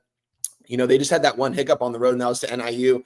And the one thing, guys, that it just holds me off Ohio State in this spot is Marcus Freeman, man. I've never seen a coach just so locked in right now. That press conference with Jonathan Frank, a lot of people said he was on edge. I just think he was just so locked in, and just this guy's a game planner, man. This guy's a great coach, and the kids rally around him, man. It's crazy. Brian Kelly was there. He couldn't win. And look what Marcus Freeman's doing right now. We heard Riley Leonard talk about the culture when he was getting interviewed right after the game. It's the best culture in America. And if that's true, then it's hard to beat that, man. Marcus Freeman, guys, when he has over a week to prepare, he's 12-0 ATS with a margin victory of 14.5 points. Margin of victory of 14.5 points. Absolutely crazy. That's what keeps me off Ohio State in this spot. Am I looking to maybe take Ohio State money line in this spot with parlay it with something? Maybe. I might get to the window on that. I'm just think that this is going to be a game of chess with all the coordinators here. And I do think if Ohio State, like Cab said, if they get off to an early start, 7-0, 14-0, it's going to be tough for this Notre Dame team to come back. But at the same time, they were down at halftime against Penn State. You know, I was counting them out. You know, I thought Penn State had that game. Penn State won 80% of that game, it looked like. But Marcus Freeman's just a genius, man. This guy's the future, man. It's crazy. Right before our eyes, it's pretty wild to see. It's cool to see. And it's a coach I don't want to fade right here, so I'm not going to do it. So with that being said, yeah, I stand by my unders. I like these spots here. You know, Jim Knowles coming over from Oklahoma State, man. This guy's one of the best D coordinators in the nation right now, too, over from Ohio State. So Ohio State defense is elite. They got JTT. They've got Jack Sawyer. These guys are playing at an extremely high level. Ever since they lost that Michigan game, they're playing with a chip on their shoulder. They're pissed off. They want to win. They want to prove to the people that the game against Michigan meant nothing. This means everything. This game right here to them. Ohio State has the better team. They have the better roster. Texas, I think what they did a good job about holding Ohio State to is they didn't load the box. They kept their two safeties behind them, and that's what kind of held Jeremiah Smith to being limited in that game. A lot of their receivers. Notre Dame, they like to play man coverage. That's what they've been doing all season long. We'll see if they can do that against this Ohio State wide receiver core that's absolutely elite. They've got the two running backs. Their safeties so far back. Yeah, it's crazy. Those guys were so fucking scared. Yeah. Good game plan by Texas, honestly, to limit those guys. They limited the explosive plays. The one thing is, though, Ohio State is so talented. They took their time on those drives. Instead of going 80-yard bomb, they picked apart the defense and they went down and scored. So I definitely think they can do that here. But it's just such a tough game. I love my unders in this spot. These are most likely going to be multi-unit plays. They're one-unit plays right now, but I can get similar numbers still. So, yeah, that's where I'm at in this game, guys. It's going to be a great one. Ohio State definitely has the roster to win, but Notre Dame, man, they've got the coach. They got the coach. Can you touch on the first half under as well? Daby gave us every reason to not find it appealing. The Juice took Daby Cab's breakdown and asked about Ohio State first quarter, a spot that Daby Cab thinks that he may move on. You had Jeremiah Smith over 88.5 receiving yards with us here, and he catches one ball for 3. His total right now is at 78 and a half over at 365. What is your expectation on Jeremiah Smith, and are there any player props that you're looking at? Yeah, I do think Jeremiah Smith can have a good game here because similar to what I talked about last game, his receptions was 5.5, and I was like, I don't even want to take that because I don't know if he's going to catch 6 balls, but all it takes for Jeremiah Smith is to go up and get that ball or catch an open space and take it for 70 yards. So I definitely lean towards the over in that spot. I haven't moved on it yet. 78.5 definitely looks appealing. I think I got 88.5 last week. But Notre Dame, they've got a good secondary, man. It's crazy. So it's going to be tough, and they're going to key in on him, but I definitely lean towards that side.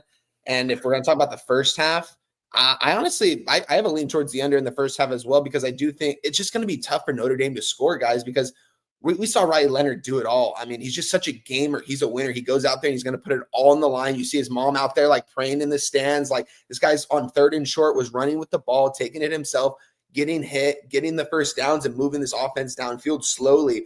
I don't know if they're going to be able to do that against this Ohio State team. Riley Leonard definitely is banged up, and Jeremiah Love is banged up. We've seen him banged up. He had that one explosive play, I believe. Ohio State's about to knock Leonard's head off, bro. You know what I mean? Like, Leonard can't be healthy after taking all these health. He's a tough kid. He's a big kid. Don't get me wrong. But he can't make those big throws downfield, especially against this Ohio State defense. So that's where I worry about them scoring. So if Ohio State goes up 14-0, this game might be 14-0 at half, and Ohio State maybe takes their foot off the gas. I'm not sure if they do that. There's still so many play calls I don't think we've seen from this offense from Ohio State. I still think we've seen so many new play calls every single week from this offense from Chip Kelly. He's got such a wide open playbook. We don't know what they're going to call on some of these plays here. And if they can hit on some of these explosive plays, it's not going to take a lot of time off the clock. So it's going to be interesting, but I definitely have a lean towards the under in the first half. Just first half totals, didn't really do too much of them this year. I'm not sure why. I might get into them a little bit more next year. Stayed in a lot for totals. I stayed a lot of full game. But I definitely lean towards the under in the first half. I haven't moved on it, but I like it for sure, because I don't think it's going to be tough to see 20 points scored in the first half. Let's close with a couple questions here for you guys, one each, and still with the player prop scenario. I know a lot of you guys were cashing with Riley Leonard rush props. Right now, his numbers at 39.5, and you know, one time you completely murked the Texas Ohio State game. You know, you cashed Texas team total under, you cashed Ohio State, you cashed the full game under, you cashed your money line parlay with Ohio State, but Jeremiah Love under 39.5 hurt you, as did the Jeremiah Smith spot. Yep. Of course, Jeremiah Love dealing with the knee injury. He sure looked like a gamer. His now totals at 44.5. So we'll start with Daby Cab and then close with you one time. Daby Cab, Riley Leonard, Jeremiah Love, TreVeyon Henderson. Who is there any of these guys that you're looking at from the prop market? Oh, you're muted, man. It's hard when you talk about. Well, I guess I say it's hard. Everybody's mind thinks over with props. You can always fucking bet under. Also, you don't usually see a lot of people taking under in props, but you can go under. My thing is, though, when I see like a game that I think goes under, my brain on props is usually over. I guess that's just the way mine works. I don't like to look for props for unders. You know, I'll take totals under, but just props are different to me. But Henderson probably is where I'd go with how good both of these defenses are. I think I'd give in Notre Dame's defense, their and Wine Time touched on it. Their secondary is where I really, respect them. And I know Ohio State's receivers are elite. They're still going to find ways to get open, at some points in this game. But I think Henderson's going to be the key here. I think he's going to, have a chance to have a big game here. So he's who I'd back. TreVeyon, same question to you, Wine Time, and then we'll put a bow on this section and move on to NBA. The rush props, of course, Jeremiah Love, Riley Leonard leading the way there in the rush props market for the Irish, then TreVeyon Henderson and Quinshon Judkins on the other side. And then when we get to the receiving, Egbuka at 59.5, Jeremiah Smith at 78.5, there. And then, of course, the Irish have Faison as the number one spot at 37.5. Very low numbers for all the Irish receivers. Mitchell Evans, 32.5. Your thoughts on the player prop market? Any of those appeal to you? Yeah, honestly, shout out to North Ender in the chat. He just said Henderson is a plus 1,200 offensive MVP. That might be something I move on right now, because I do think Henderson is the difference maker out of these two backs. I think Judkins is more of like the short yardage guy on the 1 yard line, is going to run in and get the touchdown, but Henderson is more the explosive back. Got a lot more upside, and seeing his rushing prop a little bit higher than Judkins, even though Judkins is actually the starter. He gets the start. It definitely appeals to me at 57.5. It's just tough. And Jeremiah Love, I just want to go back to the well and the under, honestly, because, in that first half, he looked completely shut down. In that second half, they gave him the ball in that first drive, and he looked clean. He looked healthy. And then they kind of didn't use him too much, I don't believe, the rest of the game. I don't think he got more than 12 carries in that game. But he is banged up. But I mean, he's got that in him that, like, at the next level, this guy's gonna be good when you get the ball in his hands, man. He's very patient with it, very fast. I'm not going to move on it. I'm going to stay away from player props in this one, but a little sprinkle, I think I might do the Henderson, because if Henderson has 2 touchdowns in this game, guys, they're going to find some way to not give Will Howard this offensive MVP award. You know what I mean? And Jeremiah Smith, he's going to have a big game. I got you one here. I mean, we're talking about it this long, and my brain is cooking, so I had to go look. What about Henderson's longest rush over 16 and a half? I mean, if you look at his numbers, and so you brought it up, right? Like Judkins is usually the main back, but pretty much every game Henderson has the longest rush. And if you look at his numbers, last game, 22 against Texas, had 66-yard against Oregon, 29 against Tennessee. And then you go back in the season, right? 39 against Indiana, 19 Northwestern. He's covered it 7 out of the last 10 times. I'll just cut to that. He's covered this 16 and a half longest rush, 7 out of the last 10 games. He's their explosive guy that breaks it. And I think 16 and a half is a good number on that. I'll probably bet that. Well, let us know if you do, my friend. Incredible, impeccable breakdown from you two gentlemen. Thank you for all the hard work that you've put in all season long. You've really elevated our product here on Pub Sports Radio. So thank you to both of you. Daby Cab, you have the big show tomorrow, which rolls into NFL Pub Hub. NFL Pub Hub rolls right after the Starting Five. And Starting Five is just a monster basketball show on our channel. Please support it. Pops off 10:45 a.m. Eastern, and then our NFL Pub Hub right after that. Tell us, is this this is our NFL Pub Hub that rolls right in right after that. I can't wait. It's going to be extremely enjoyable. What's going on with the Starting Five, Daby Cab? I know Stacks will be there, and Wine Time. He's there every week right here. Dutch obviously is with us. LJ is going to be there with us tomorrow, and we might have a 6-man rolling in and a 6-man rotation, but it's carrying on from what we did on Saturdays with the tailgate. It's these guys like Wine Time who come on screen with me that I got to tip my hat to, and Stacks. We've been killing it, Jimmy, just making money like crazy. Just anybody who's been tuning in, I know you've been cashing out. We're going to keep that trend going. We're going to do the same thing this Saturday. It's best bets from 5 people in college basketball and the NBA. So we're not really just going to talk about every game, but we will give you best bets from 5 different people. So you're going to get a ton of action, and that's how it is. I love it, Daby Cab. Thank you so much for rocking with us. Please support our guy Daby Cab on X at Daby Cab. Oh, let me get this here. There we go. Thank you. Please support our guy Dabra Cadabra on X, nonstop posting his action. Doing a great job. Thank you guys for joining. It's got Andrew G, Londo, Chris Warren, Spooner, Christopher Commentini, Wager Detective, Rance Markel. It is time to get into NBA with our guy, Wine Time. We have 50 minutes before Wine Time. Do you need to leave a few minutes before the end of the year? At about 55. So we got about, Okay, we can make this work. Let's get to work in NBA. I'm very excited about capping this with you. I was pretty fortunate last night getting that late foul. Me too. I was pretty fortunate. Kings, that was my only play yesterday was the Kings, man. I didn't think it was going to hit. And we had a 10-point lead with a few minutes left, but that late foul, I felt honestly, while I was laughing, I felt bad for Durrell, who's on the other side, and he was right. He was right. He was right. The Rockets played well in that one, and but we got paid. Let's keep getting paid. You're coming off a great week, Wine Time, great bounce back week, because I knew that you were going to have it, and it was almost it should have been better. You took a bad break on the under in that Thunder Knicks game. You lost that by a point.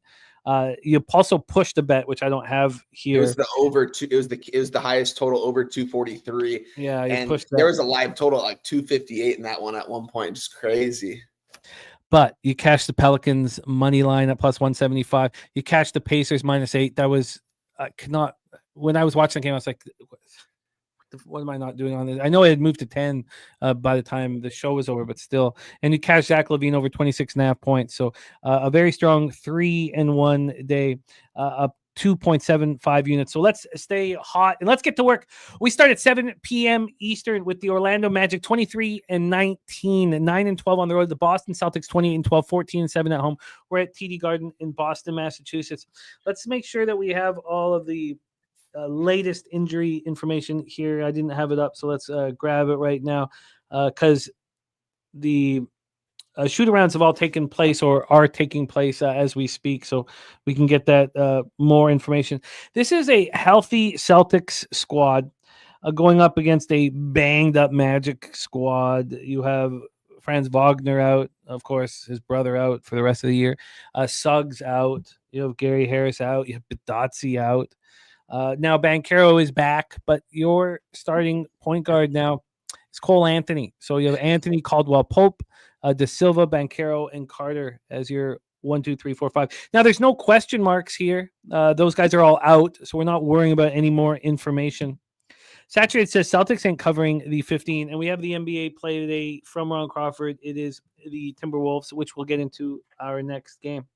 Let's get into the line history and the cash flow here. Move over here. We have the Celtics right now at plus or minus 14.5 at minus 103. They opened at minus 12.5. So it moves to 13, then 13.5, then 14, then 14.5. That 14.5 has never been too juiced, but this is an angry Celtics team playing poorly. This total is at 213. It's juiced to the over at minus 108. This opened up at 209.5, closed at 213. I'm trying so hard to stay away from totals, but I was on the under with a ton of confidence last Friday when we were together in the Celtics game. This is the lowest I've ever written down in 8 years for the Celtics 3-point shooting. In the last 5 games, they're shooting 28.8% from 3.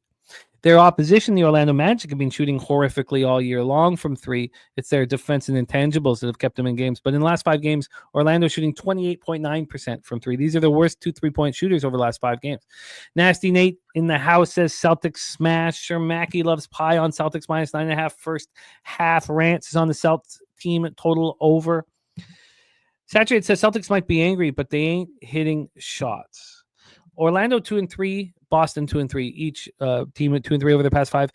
Boston playing at the 20th fastest pace at 97.30 possessions a game. Their pace has gone up in the last week. As you remember, it was very slow when we were here a week ago in that stanza that we talk about 5 games. 42.1 from the field, and of course, the poor 3-point shooting. Orlando also shooting poor, 42.5 from the field. 95.4 possessions a game. That's 27th in the NBA. Let's take a look at the cash flow here for this one. We have the Magic with 46% of tickets and 36% of the cash. So the Celtics are obtaining the bigger bets and the market moving in their direction. 91% of tickets and 94% of cash on the over. Don't see a lot there. And Fernando Mendoza on the under. AOD says Celtics Rabenga, says Orlando owns them. Ricky Bobby looking at Wendell Carter over 9.5 points.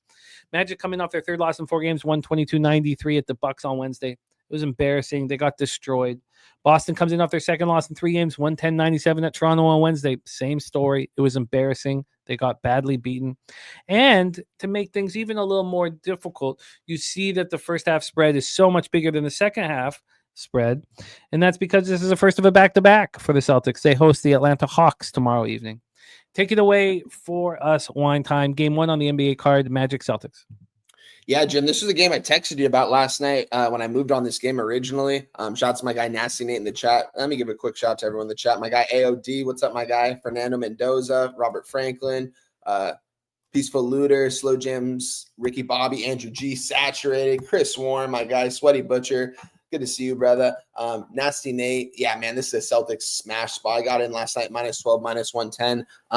I was surprised to see it all the way up to a 14.5 right now.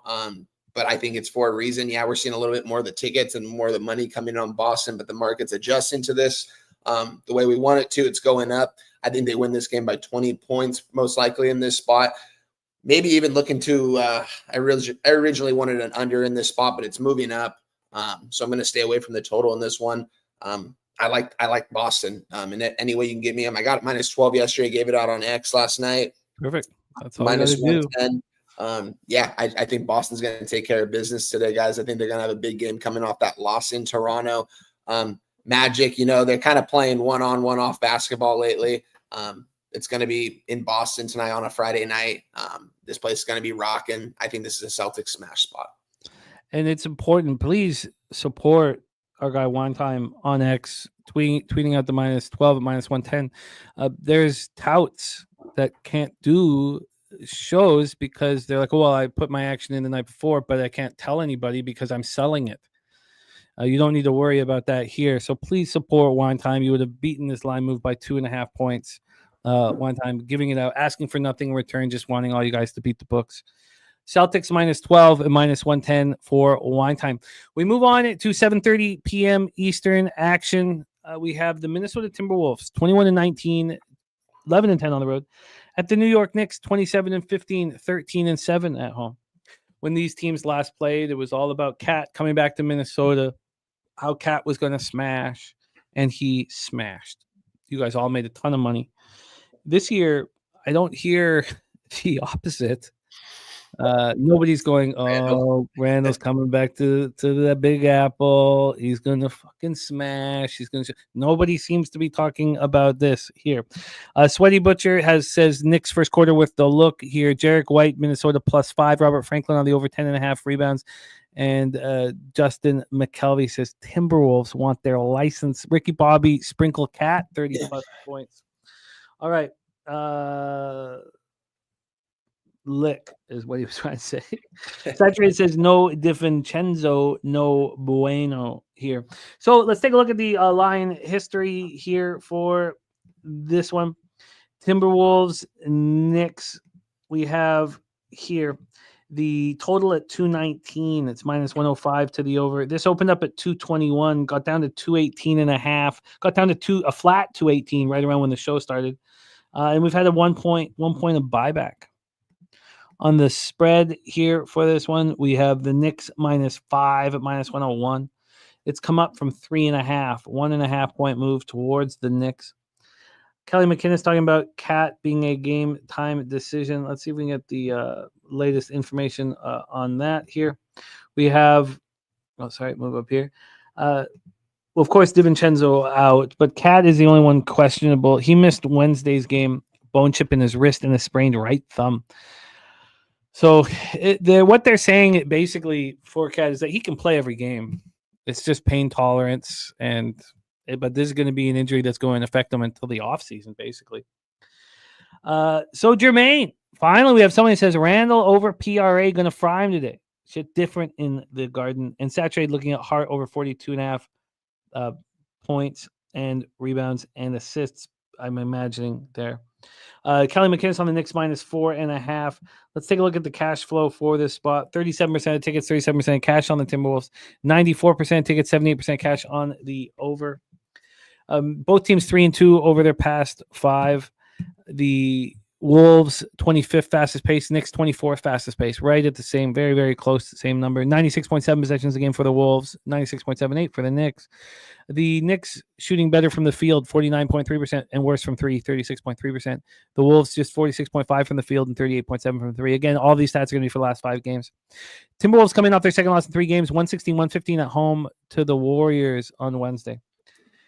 This is the first of a back-to-back. They host the Cavaliers tomorrow night. The Knicks come in off their second win in 3 games, 125-119 in overtime at Philadelphia on Wednesday. And they have the weekend off. And then they're back at home on Monday. So the Knicks will be in the club tonight. Take it away for us, Wine Time. Wolves, Knicks at Madison Square Garden. Yeah, Jim, this is a game I haven't moved on yet, but the more I look at it, I think this is a Knicks spot, honestly. I know the market everyone's taking them right now, but this Minnesota Timberwolves team, I don't like what I see watching this basketball team, honestly. Ant taking a lot of unnecessary shots. This team doesn't really necessarily seem like they're playing together.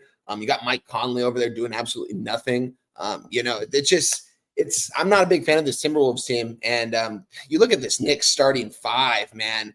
Karl Anthony Towns, OG, Josh Hart, Brunson, Mikal Bridges, all these guys are good players. Yeah, towards the end of the season, I think playing all these minutes is going to take a toll on their body. We talk about this week in and week out. It's just going to happen. Shout out to Mikal Bridges, never missing a game in his NBA career, man. Just guy's a dog, man. He goes out there and earns his paycheck every single game, man. I love Mikal Bridges, like everything he's doing there. This Knicks team, man, I want to move on the Knicks so bad, Jim. I haven't done it yet. I'm not sure if I'm going to. I kind of wanted to talk about it with you in this spot. Last night, I circled the under. It was at 220.5. It went down from 221, and I was just like, you know what? There's one of those spots the night before these Friday games where I looked at a spot and I said, you know what? I'm going to wait until the morning and hope that it goes a little bit in my favor. It jumped like 3 points down to like 217.5. Now it's to a 218.5. So we got some buyback on that. I'm going to end up staying away from this under. Originally, that's what I wanted. Interesting. Yeah, I kind of circled as well. Julius Randle over 20.5 points, -105. Haven't moved on it yet. Definitely something I might take here because I do think he could have a game here. Being back at the Garden, but I would not take the Timberwolves in this spot. It's just maybe some recency bias of me backing them and losing and watching them play basketball, and I just don't like what I see from this group right now. They're only 2 games over 500. They've taken a big step in the wrong direction this season. I could only take the Knicks in this spot. I'm not going to. If I do, I'll end up tweeting it out and let you know. I'm off this game as of right now, but lean towards Randall over 20.5 points and lean towards the Knicks -4.5, man. I want to do it. Look, are we going to say that the Wolves, who made the Western Conference Final last year, are going to have no fight back after getting publicly embarrassed by the Knicks? By Steph Curry, not by the Warriors, by Steph Curry. But I'm talking about the Knicks beating them 133 to 107. I mean, like, there's going to be there's just no fight back. They're not going to fight for Julius Randle. They're not going to fight for anybody. They're not going to try so anybody on the Knicks is saying that Minnesota has no heart. I mean, we got my guy for show 94 in the house. He says his bonehead pick of the day is Minnesota money line. Says thank me later. I mean, so are we sitting here going T-Wolves have no heart? They're going to show no fight. That's what I'm thinking, honestly, Jim. I don't like what I'm seeing from the Timberwolves. I don't see the heart in them like I did last year. It just doesn't seem like that's this kind of. It's not the same team as last year. It seems like I don't think they have much heart, honestly. We'll see here. Maybe they show up here and win this game outright. If you are going to back the Timberwolves, I would just take them on the money line, honestly, get the plus money. Maybe they get them outright here at the Garden here on a Friday night. I just think this Knicks team is much better. I think it's a mismatch on the court, but I'm going to stay away from it as of right now because there's no line movement. And what you're talking about right now makes sense. They lost to him at home. Minnesota lost to him at home. Now they're going to there. Maybe they do want to show heart. Maybe that's why the line's not moving right now. Maybe the Timberwolves win this game outright. That's probably the reason I'm not going to end up moving on the Knicks because of that reason. But yeah, I'm gonna stay away from this. I mean, we have Ron Crawford on the Timberwolves. Oh wow! For me, this is, the Minnesota Timberwolves or no bet. I cannot sit here and after the Knicks win in Minnesota and just put their balls right on the bridge of the Timberwolves' nose and force them to sniff. We're just gonna sit back and show no fight back. I mean, Londo says T-Wolves have no heart. How? We also have a 31.5 PRA for Julius Randle. Why would he not? I mean, he's coming off basically a no-show at home against the Warriors. He only played 27 minutes. I mean, don't you want to know what the hell you have? I mean, I just Yeah, no, I totally feel you. Yeah, the more you're talking about it, Jim, makes me lean towards the Timberwolves side because this could be the spot for them to bounce back, getting smashed by them at home, playing for Randall. Maybe Randall steps up. That over 20.5 points looks appealing to me, honestly. We'll see. God, Oh, wow. Shout out to North Ender saying Armin's out of UFC 311. I think he's the one to be the event, right? Oh, no. That sucks. All right. Damn. I can't. Like, if Julius Randle and the Timberwolves no-show here, then trades have to be made and people have to be fired. People have to be fired. And I just find it so difficult to believe that will happen. Julius Randle's threes, 1.5. What, he's not going to hit 2 threes with that ugly lefty shot from? I mean, I find this all impossible to believe that Julius Randle's going to go back to the Knicks and not show any heart after Cat came back to Minnesota and was like a Hall of Famer, first ballot Hall of Famer.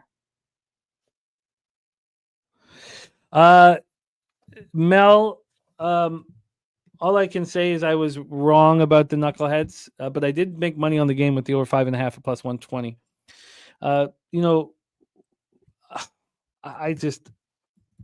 I don't know. My question is, how much am I willing to invest on this angle? And I don't know.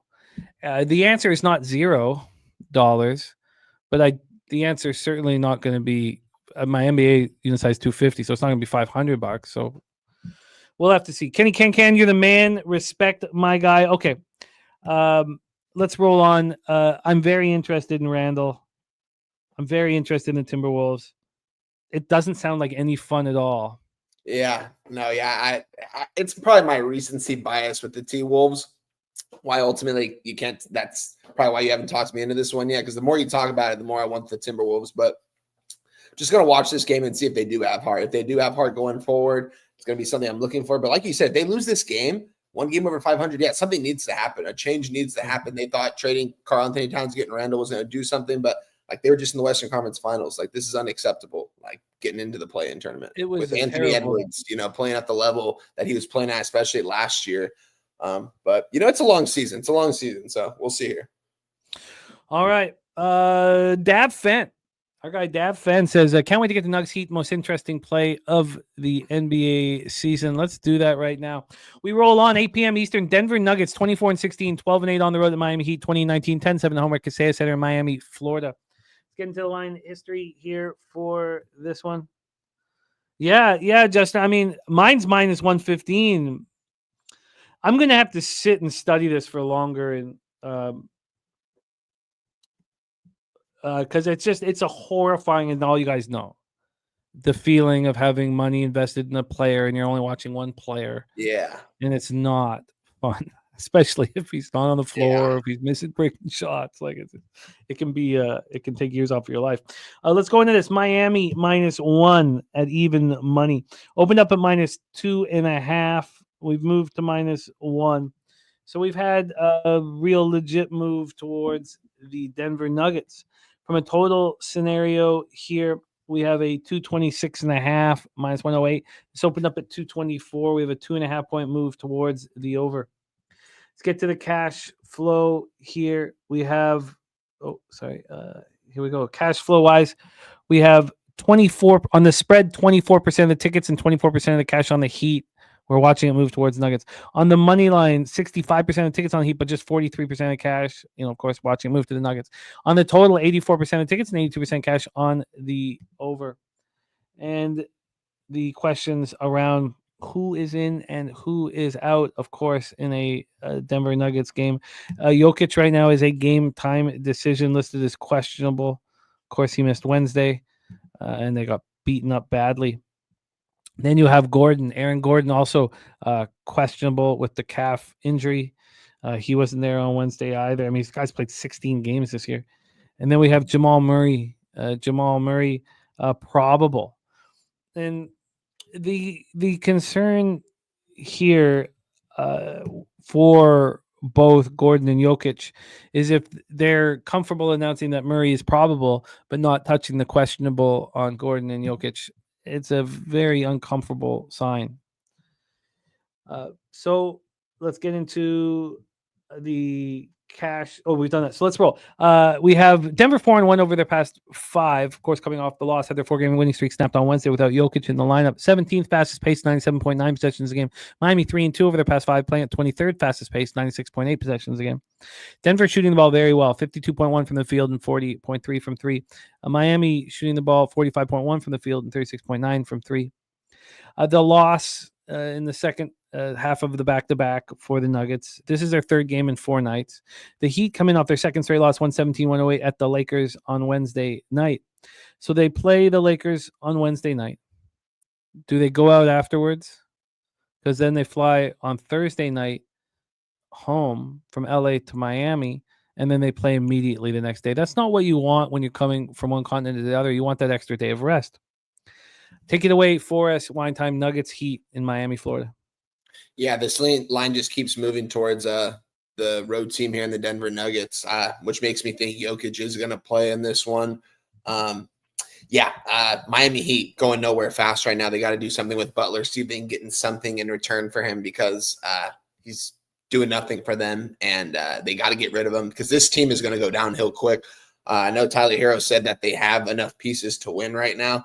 It's just simply not true when he's the best player on the court for you on most nights. Yeah, Tyler Hero's a good player, but that's not someone that in the playoffs, that he's not that killer that's going to go out there and go 30. He's not going to win you ball games in the playoffs when it matters most. Jimmy Butler was very much that guy. I'm surprised that the Heat actually opened up as much favorites as they were, maybe because Jokic wasn't intending to play. All the money's coming in on Denver right now, and the line's moving, I think, for good reason. I would only move the Denver Nuggets right here. It's a game I'm not on, though. I'm going to move right past this game. I don't have anything on this one. I would only take the Denver Nuggets. I wouldn't take the Miami Heat in this one. I know it's kind of a must-win game for them, but I don't like the way they're playing right now, and they just crumbled against the Lakers, absolutely crumbled. I'm gonna stay away from this game. I'll lean towards the Denver Nuggets in this one if Jokic plays, and I think he is gonna play. The market is indicating that he's in. Yeah. And especially if he missed Wednesday, he's not gonna miss 2 games in a row. This is a Denver Nuggets spot. This is a crate. I'm just surprised Miami opened up. What was the line opening at this? 2.5, 3? 2.5. Yeah, that's crazy. If it would have stayed that way, I would have only leaned towards Miami, but now just seeing it go towards Denver. Jokic is going to play. It's the much better team. Jamal Murray the other day played out of his absolute mind. Maybe he gets it going this year. I'm going to stay away from this one, though. Yeah, look, it's a pick 'em right now at 365 minus 110 each way. I can't get over. Is Julius Randle really heartless? Is he really devoid of any character? Is he really going to let Cat come into Minnesota, dominate the game, and he's not going to show anything back in there? Yeah. Good God, I got a lot to think about. Okay, Let's roll on. 8 p.m. Eastern, the Toronto Raptors, 10-31, but 1-18 on the road. At the Milwaukee Bucks, 22-17, 4-7 at home. We're at Pfizer Forum in Milwaukee, Wisconsin. We have a pretty comfortable injury situation here.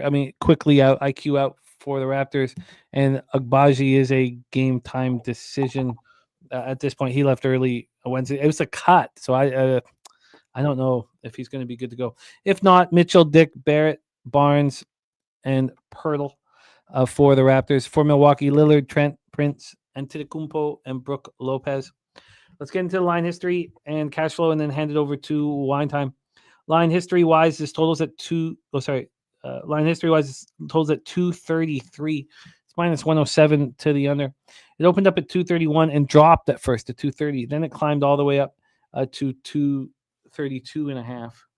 And then on the spread here, we have these Toronto Raptors plus 11 at even money. This opened up at 12, went to the Raptors. Now, just 1 minute ago, they moved it to 11.5. A slightly juiced towards the Raptors. Still a half-point move towards those Raptors. Taking a look at the cash flow here, we have 41% of the tickets on the Raptors, 31% of the cash. For the over, 75 and 70. Raptors 2-3 over their past 5, playing at 26th fastest pace of the NBA, 96 possessions a game, shooting the ball better than we would ever have guessed, better than we saw all of last year too. 50.1 from the field and 39.9 from 3. Milwaukee shooting the ball well, 4-1 over the past 5, 9th fastest pace in the league, 100.2 possessions a game, shooting 50.9 from the field and 39.2 from 3. Raptors coming off their second straight win, 110-97 at home over the Celtics on Wednesday. The Bucks coming off their 4th win in 5 games, 122-93 at home over the Magic on Wednesday. And that was the second half of a back-to-back. They had defeated the Kings the night before to snap the 7-game losing streak. Then they beat up on the Magic. And this is their third game in 4 nights. Now, the big thing is there's a bunch of teams playing 3 games, 4 nights, but they've all come at home. So it's much easier with no travel. Take it away here for us, Wine Time Raptors Bucks. Oh, sorry. It's me saturated, but thank you. Sorry. Yeah, man. Shout out to the Toronto Raptors. Cashed me a plus money ticket against the Golden State Warriors. I forgot what day it was when they were plus 6. Took them on the money line. Does my background sound okay right now, Jim? Can you hear anything? Yeah, you're all good. Good, sweet. Sorry, there's a gardener outside right now. Yeah, with that being said, I would only lean towards the Raptors in the spot plus 11.5 points. I think it's too many points. Looking at the starting 5 for the Raptors, Jim, it actually doesn't look too bad. I know the Raptors awful. They've had a lot of injuries this season. But they've got some young talent in Grady Dick. They've got Scotty Barnes. We know the guy can ball. I know you're not the biggest fan of RJ Barrett, but he's he's got some good stats out there for him. Portal, good, decent center. Get the boards, can score the bucket as well. I think they can stay within 11 points in this game. I didn't move on this one, but this is a spot I might end up moving on. Shout out to my guy Big Show in the chat. Good to see you, brother. Can't wait to see you at SA here in about 3 months.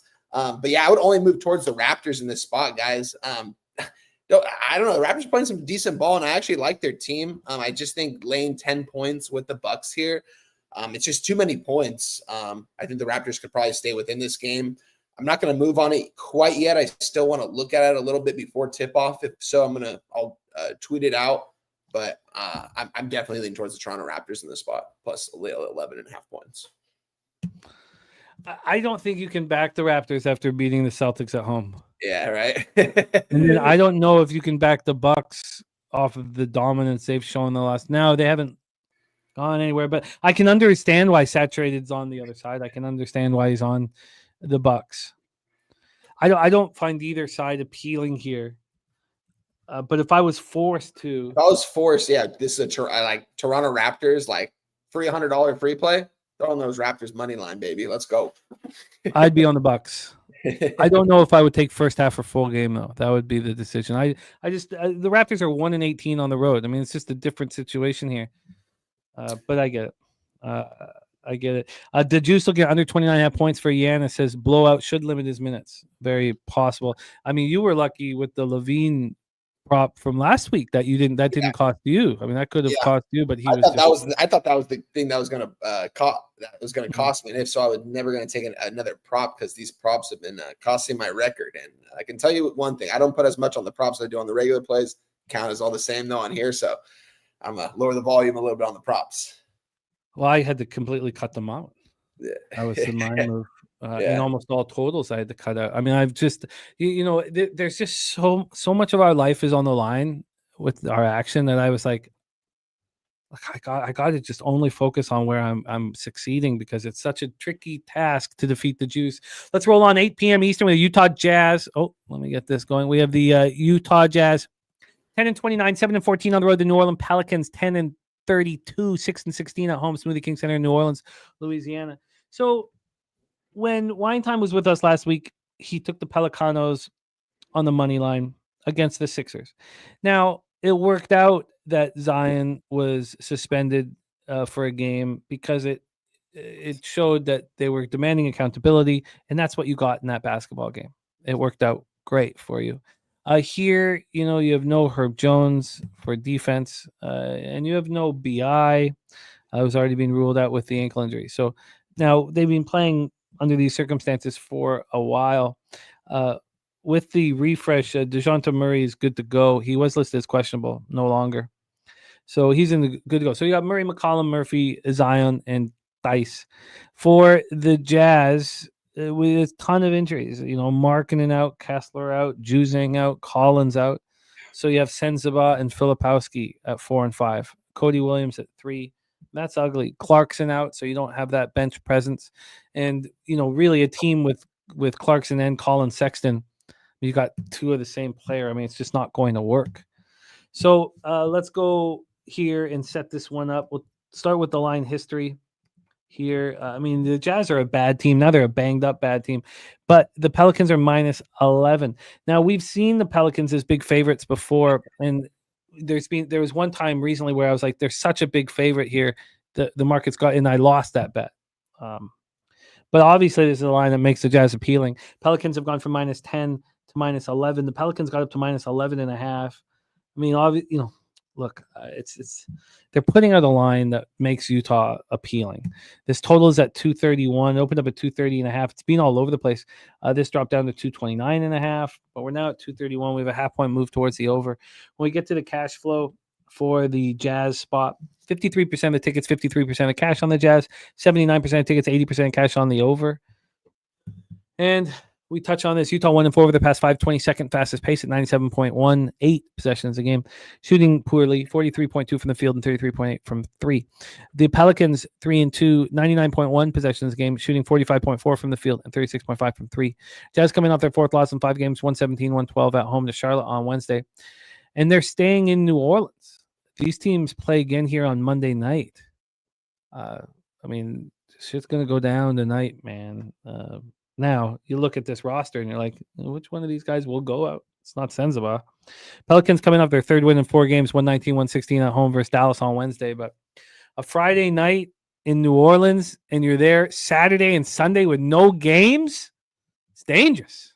Can they stay focused? Take it away, One Time Jazz Pelicanos. Yeah, shout out to New Orleans, man. Visited there, and I actually went to a Pelicans game. I'm going to say right now, I said this in the chat on Wednesday when they broke down this game. It's the most convenient arena I've ever gone into. You literally walk in right off the street. You walk in, your seats are right there. It's fucking amazing. It's a small arena. Great place, though. Great fans. And, man, yeah, do people like to party down there? It's a good time. Good food, too. It's the best food I've ever eaten down there, man. Good food down there. With that being said, man, wow. New Orleans, it should still be the New Orleans Jazz, man. With that being said, I would only move on the Pelicans in this spot here, laying double digits. I mean, this is a team that's won, 10 or 11 games this season, and they're laying double digits. It just doesn't make sense. I get their starting 5. They do have some healthy guys. Brandon Ingram hasn't been playing, but they do have Zion. They have McCollum. They've got DeJounte Murray. They've got guys that can put the ball in the bucket. And this is just a crazy number, though. I'm not going to move on. This is straight backward for me, Jim, but I would not take the Utah Jazz in this spot. I would only take the New Orleans Pelicans in this spot to absolutely smash, but I'm just not going to trust that. But the Pelicans, a lot of these players like CJ McCollum, DeJounte Murray, I'm not sure if they're going to get traded or not here in the next couple of weeks or so, but they're going to be playing at a high level to try to get traded, to get out of there, try to get to a competitive team, to try to play some competitive basketball because they took a step in the wrong direction this season from what they were at the last couple of years. They have a good roster, though. So maybe they can take care of business here. And shout out to my guy Big Show in the chat talking about my shirt. Hey, man, it's war on Saturday. It's going to be a good one. I'm excited. Don't got anything on the game. I was on the Buccaneers on Sunday night. So, about Commanders for life. This is my team. And it's going to be a good one on Saturday. I'm looking forward to sitting back and watching. It's my brother's birthday. We're going out right afterwards. So I'm hoping I'm in a happy mood. Nice, man. I'm trying to lay off the sauce before March, man, when the things get a little out of control. Yeah, the concern here is the Pelicans look across at the Jazz and don't get up for the game. I mean, probably easier playing Dallas. BJ, fresh off the cat. I was thinking about BJ last night when I'm sweating out and need the last second foul to I'm like, oh God, BJ just had the money line. Just sitting back, relaxing while I'm like, oh God. BJ on the Knicks money line here for 5 units is going to carry it over. And Sweaty Butcher is doing the opposite, building his tolerance. I've spent years doing that, Sweaty Butcher. And Saturated said he's willing to bet his left nut that the Pelicans won't cover the 12. Little does our squad know that's the bad nut. That nut is nowhere in compared to he could let that left nut go. It's damaged. Its shape is all poor and it reeks. We'll move on. 8 p.m. Eastern here. We have the Charlotte Hornets 9-28, 3-15 on the road at the Chicago Bulls 8-23, 8-14 at home. We're at the United Center in Chicago, Illinois for this one. Let's set up the line history and the cash flow. Shit, we got to move faster because we only have 15 more minutes of wine time. This total opened up at 234.5 and it's up to 236 on the point spread here. We have the Bulls -4.5 at -111. Opened up at 4.5, dropped down to 4, back at 4.5. We've only had 5 cents of movement towards the Bulls. Let's get to the cash flow for this one. We have 69% of tickets, 65% of cash on the Bulls. The line's not moving. 57% of tickets and 49% cash on the over. The Hornets 2-3 over the past 5, playing at the 12th fastest pace in the league. Shooting the ball poorly as always, 43.7 from the field and 32.3 from 3. The Bulls 1-4, playing at the second fastest pace in the league. They've been playing very fast all year. Now their speeds come down a little bit. 102.9 possessions a game, 48.3 from the field and 38.2 from 3, hitting their shots. Hornets coming off their second win in 3 games, 117-112 at Utah on Monday. And then they're off until Monday after this. This is only in the NBA that we need to focus on these things. These guys are off for the weekend. They don't play on Saturday. They don't play on Sunday. And they're in Chicago, man. So are the Hornets thinking about what the hell they're going to do after the game tonight? Bulls coming up their third straight loss and 4th in 5 games, falling 110-94 at home to the Hawks on Wednesday. Take it. Oh, thank you guys. Sorry. Thank you. Take it away for us here. One time Hornets Bulls. Yeah, Jim, this is another spot I texted you about last night. These short dogs, man, I've been just taking the money line the last couple times, and it's been working out. I feel like my ROI has actually improved doing this. I'm on the Charlotte Hornets, got them plus 160 last night. You could probably get a better number at plus 170 right now. This is kind of more of a public fade than anything. Chicago Bulls, I mean, they've been playing some bad basketball, especially the last couple of games. Levine's kind of been falling off a little bit here. They've lost 4 of the last 5 games. Charlotte Hornets, though, LaMelo Ball will be playing in this one. Brandon Miller is going to be playing in this one. Bridges is going to. You got Williams at center. The Bulls here, I'm not sure if Lonzo's going to play in this one, but the Ball brothers going at it here. Levine, Vucevic, and White all putting the ball in the bucket. Giddey out there kind of just not really doing too much. Williams kind of play some good defense, but I'm on the Hornets in this spot. I just think they're going to get them out right here in this spot. I think this is a short number, even though that Chicago's not that good of a basketball team, being at home on a Friday night, laying only 4.5 points against one of the worst teams in the league. I'm just going to take a shot on the Hornets. I think Ball's going to most likely go off in this one. I see Sweaty Butcher in the chat. I hate that I'm on the opposite side in this one. He's on the Bulls minus 4.5. But yeah, just give me the Hornets plus 160 here on the money line, Jim. Going to keep it quick because I got to get going in about 8 to 9 minutes. But give me the Charlotte Hornets plus 160 on the money line. We're going all the way on this one. I think they're going to get this game outright. Why are you not on Levine as he's been paying you? He's been struggling a little bit the last couple games too. Last game I was on him, he didn't play as many minutes, I believe. He hasn't covered his point props 27.5 the last 2 games. He was covering it with ease the previous games. I'm just going to stay away from it for now, right now. I don't really like it in this spot, even though it is kind of a higher total. He probably can get off here. I thought he was going to get off against the Hawks though, as well. And he didn't get really too much going. Man, yeah, definitely have a lean towards Levine that you say that, but because it is a high total, probably for a reason. It's probably going to be a lot of points scored in this one too. Probably get some good value on the over at 236 because it's probably going to hit 245. But I'm going to trust the Charlotte Hornets in this spot here. Give me the Hornets. And Levine, especially if he's been cooling off the last couple of games and they haven't been playing too well either. I'm going to stay away from his prop for now. Just for now. We'll see. Nick Richards trade, how do you think that's going to affect here? Mike Williams is good to go, but Williams is he's been doing his job. I mean, what is he averaging right now? 14.5 points a game right now. He is a little suspect out there, but we'll see. Going against Vucevic, I think Vucevic is soft though. Vucevic can easily have a cold night too. I especially think if him and Levine are cold, you don't got too much offense going over there for Chicago. Kobe White could definitely put the ball in the bucket. And Giddey at times can. I don't really like watching Giddey play basketball, though, if you ask me. That's it. Well, one time we're going to do things a little differently because we only have 5 more minutes here. And my apologies. I think I spent a little too long on the football game. But let's go to the spots where you have moves and I won't set them up. We'll hear your moves and then we'll go back over everything. You are moving on Grizzlies Spurs at Frostbank Center. Now we're going to go back and do this together with the squad in the chat a little more in depth. But tell us about your plan for Grizzlies Spurs. Yeah, I'm going back to with the Spurs here, guys. I came out on the show on Wednesday with Jose, gave him out on the money line. Disappointed the second half, I don't know what happened that second half. Couldn't get anything going on offense, got completely blown out. Game was out of line, even though the Spurs were in complete control that game. The first half, I believe they had a 10-point lead. Being at home again, they've had some time to sit with it. Chris Paul's been sitting with it. He's part of my breakdown in this one too. I like him and this new young head coach. I think their heads are collaborating really good with this team. I'm not saying the Spurs are going to make a run in the playoffs by any means, but I do think they're going to be able to win some basketball games and potentially be a couple games over 500 by the end of the season. Maybe get taken out in the first round, but I like this roster, man. I like Vassell. I like Wemby. Obviously, Wemby's taking a lot of shots right now, a lot of unnecessary shots too, if you ask me. But he's getting going out there, man. He's still a young player, and they want him to shoot the ball. Chris Paul's out there distributing the ball at a high level as he always has. So I'm on the Spurs here, back up to the well with them. I got in last night at plus 110. You can get a better number right now, plus 115, potentially plus 120.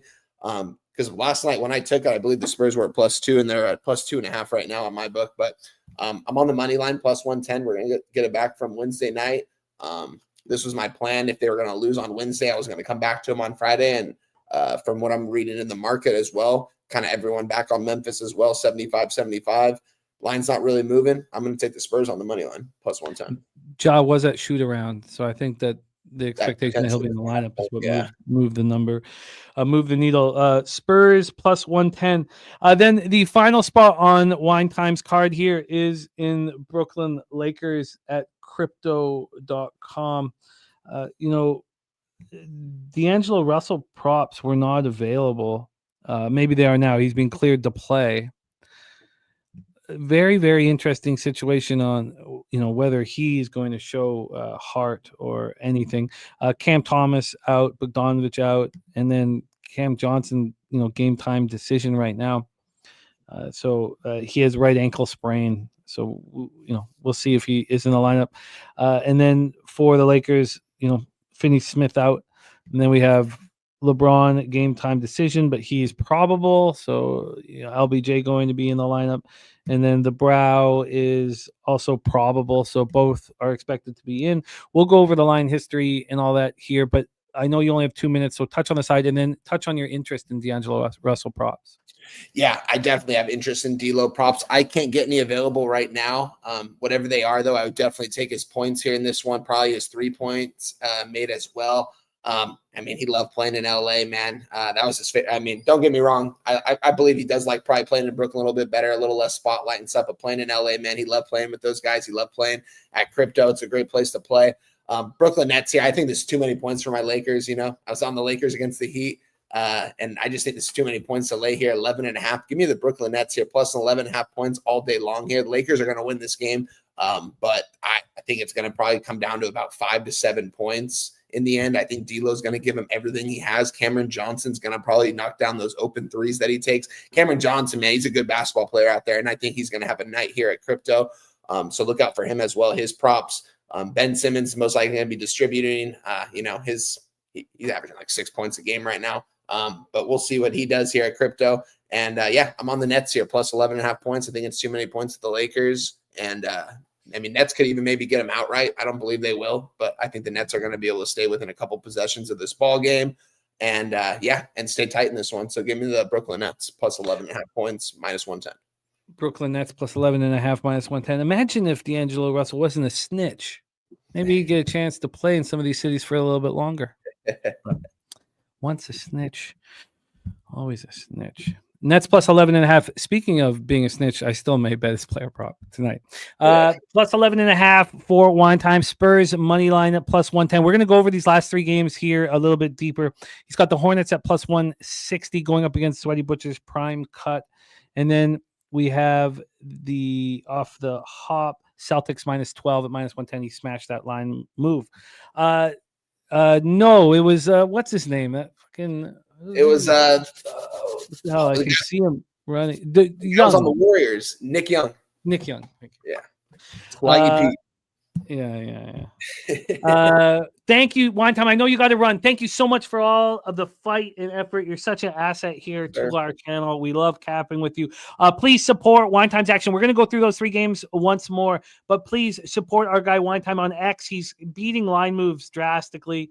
And if you guys followed him and had notifications on, you'd have the minus 12 now as well. Here we go. Please support our guy. Justin McKelvey nails it. We can't respect the rat We certainly can bet. Damn straight. On said rat. Wine time. Thank you, my man. Any last words for the Capri Sporting Show? Yeah, Jim. Sorry I got to run today, man. No, your money, man. Don't worry. Yeah, usually don't do this, but appreciate you for having me as always. Glad I got to share some of my action. If you guys tail me, let me know. Let's get this cash today, guys. Good luck to everyone in the chat. Good luck everyone this weekend. Catch us tomorrow on the Starting Five, breaking down college basketball, the NBA. Probably even be talking about some football. We always end up doing it, and then catch on the NFL Pub Up right after. And I believe there's a big UFC stream tomorrow too. So a lot going on this weekend. The Pub Sports Radio, guys. So check us out. Follow me on X, Wine Time Sports. Appreciate you, Jim. We'll be talking soon. Respect, my man. There he is, Wine Time Sports. You can rock with Wine Time. Rock with Wine Time at Pubba Palooza. Pubba Palooza. I can't wait. I can't wait. I'm just keeping my head down, doing all of the hard work, and then I will be ready to rock at Pubba Palooza. All right, let's go over those spots again. And we did miss one spot because Wine Time didn't have action on it. So let's get there. We're talking 8:30 p.m. Eastern action. Oklahoma City Thunder, 33-6, 16-4 on the road at the Dallas Mavericks, 22-19, 12-8 at home at American Airlines Center in Dallas, Texas. Let's get into the line history and the cash flow and the latest information on the injury report here. So, Kyrie is the issue. Now we know Lively, Luka, Dante out, but Kyrie is the question mark. Listed as questionable. So I think the only thing we can assume is that he won't be there. He's missed 6 of 7 games, so I don't see now. Of course, you do want the information. Hartenstein, Chet, and Mitchell all out here for the Thunder on the second half of a back-to-back. Was I ever wrong last night with the Cavaliers, but it was fine. Just went even, but lost a little vig last night. Thunder Mavericks here at American Airlines Center. Let's get into the line history for this one. We have Dallas +8 at -106. They opened up at +6. I couldn't believe this market move this morning or last night or whatever. I just couldn't believe it. You would think that this would be a dead spot for the Thunder. Maybe they're immune to those spots. I mean, the market's sure thinking they are. This opens up at 6 and moves up to 8.5, and then there was buyback to 8. I don't like getting in the way of these market moves, especially ones that are based on market and they're not based on a player personnel. Now, maybe there was a thought that maybe Oklahoma City will be missing somebody. It doesn't look like they will be at this point. This opened up at 222.5 and has gone up to 224.5. And we get to the cash flow here. We have 22% of tickets, 19% of cash on the Dallas Mavericks, 89% of tickets, 9% cash on the over. Kelly McKinnon says, just think the Thunder keep rolling. I mean, I find that so difficult here, and I'll explain why. Oklahoma City 4-1 over the past 5. They've won 4 straight after that enormous long winning streak that they had. Playing the 4th fastest pace in the league at 102.60 possessions a game. Shooting incredibly well, 52 from the field and 37.4 from 3. Dallas 2-3 over the past 5, 98 possessions a game, 16th fastest in the league. Shooting 45.8 from the field and 36.1 from 3. So you have OKC on the second half back-to-back after winning the 4th straight game. They dominate. They look phenomenal. This is their 3rd game in 4 nights, all with travel. Mavericks coming up their 3rd loss in a row, 119-116 at the Pelicans on Wednesday night. And this is their 3rd game in 4 nights, all with travel. So even though you have the Thunder on the second half of back-to-back, you're not in the situation where you really have a legit rest advantage. Gravy had the Cavs last night as well, man. I was really bad in that one.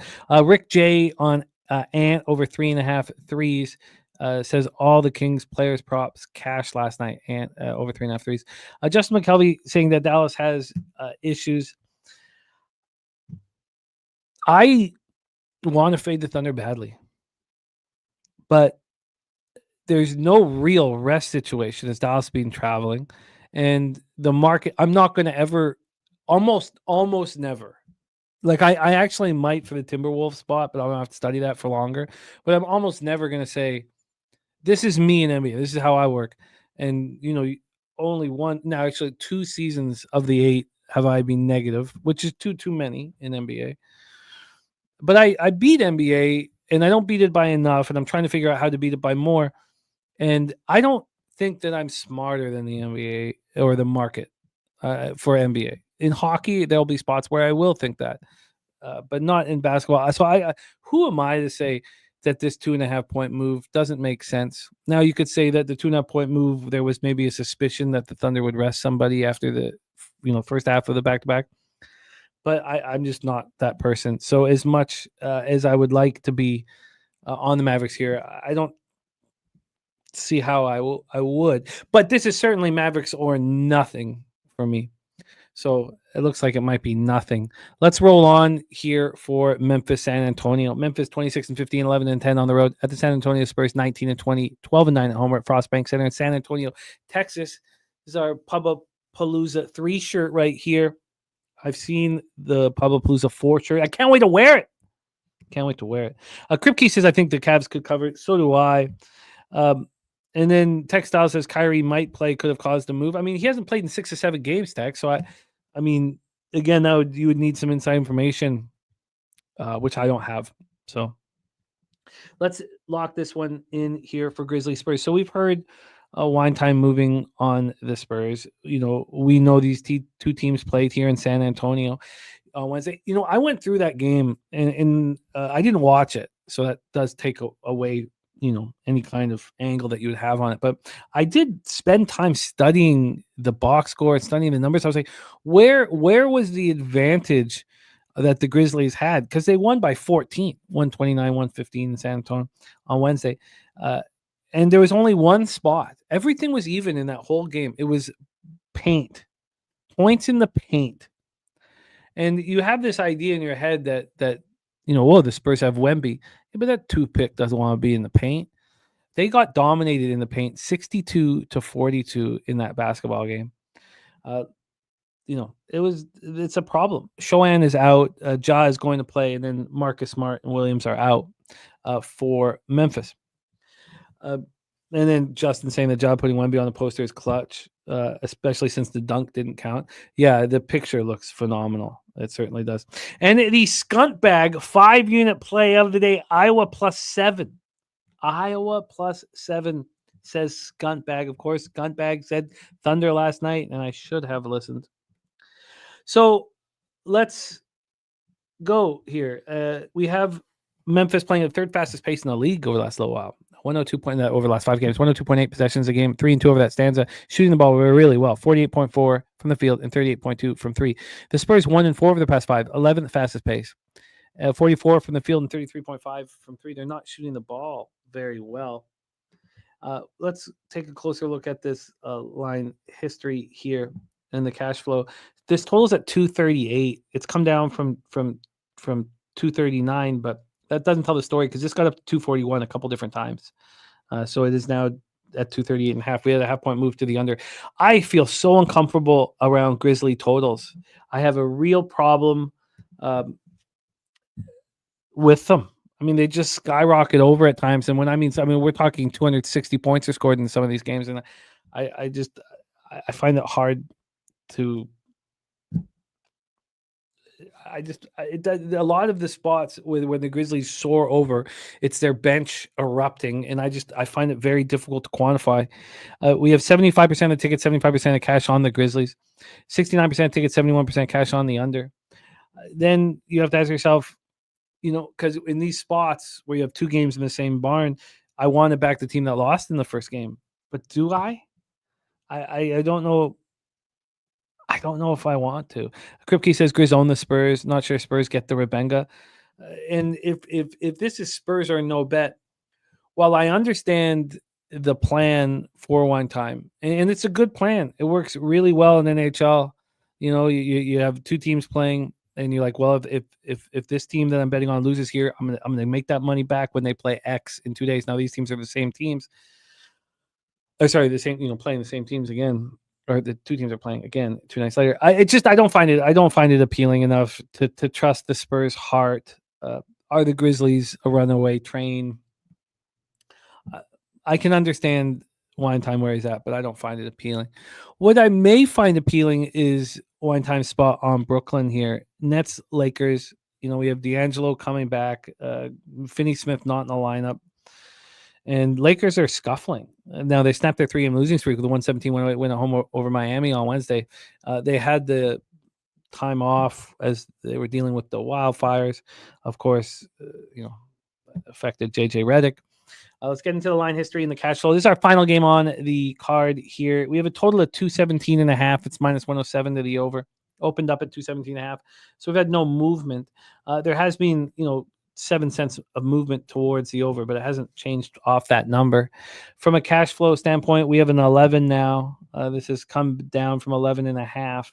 Went from 11.5 to 11. Then it was at 10.5 this morning. When it first got back to 11, it went back to 10.5. Now it's at 11 again. This is a spot where how do the Nets not compete here? How do they not compete? Coming off their 6 loss in 7 games. They lose 126-67 at the Clippers on Wednesday. This is game 5 of their 6-game road trip.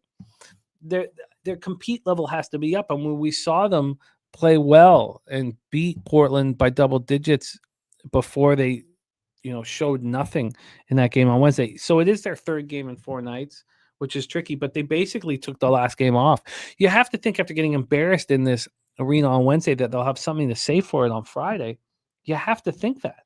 I mean, I don't see how you wouldn't think that is in the cards. We have just 27% of the tickets, 27% of cash on the Nets. I'm going to move on them, and I'm going to move on the D'Angelo Russell props as soon as they're available. I'm going to bet this 11 as soon as the show is over. There just has to be some fight. And is the Lakers team this team that you want to trust winning by margin? Not for me. Not for me. A bomb.com in the house. So Andrew G says Lakers win, Nets cover, feels like same game parlay material. I'm going to be on the Nets. Let's review all action here in NBA and kind of bring our card a little closer together here. Wine time on the Celtics minus 12 at minus 110. It's now moved to 14 or 14.5. I'm not interested in it really, because both teams are coming off bad, embarrassing losses. The Magic have to show some fight here. You have the Wolves in the New York. I'm going to sit with this spot. If you were to tell me someone who's trying to cut props out of my life that I'd be, backing Julius Randle and D'Angelo Russell, I would say, come on, that's a joke, right? But I don't see how these guys don't show heart. If they don't show heart, it speaks volumes about their character. And I just find it impossible to believe that they're devoid of any kind of character.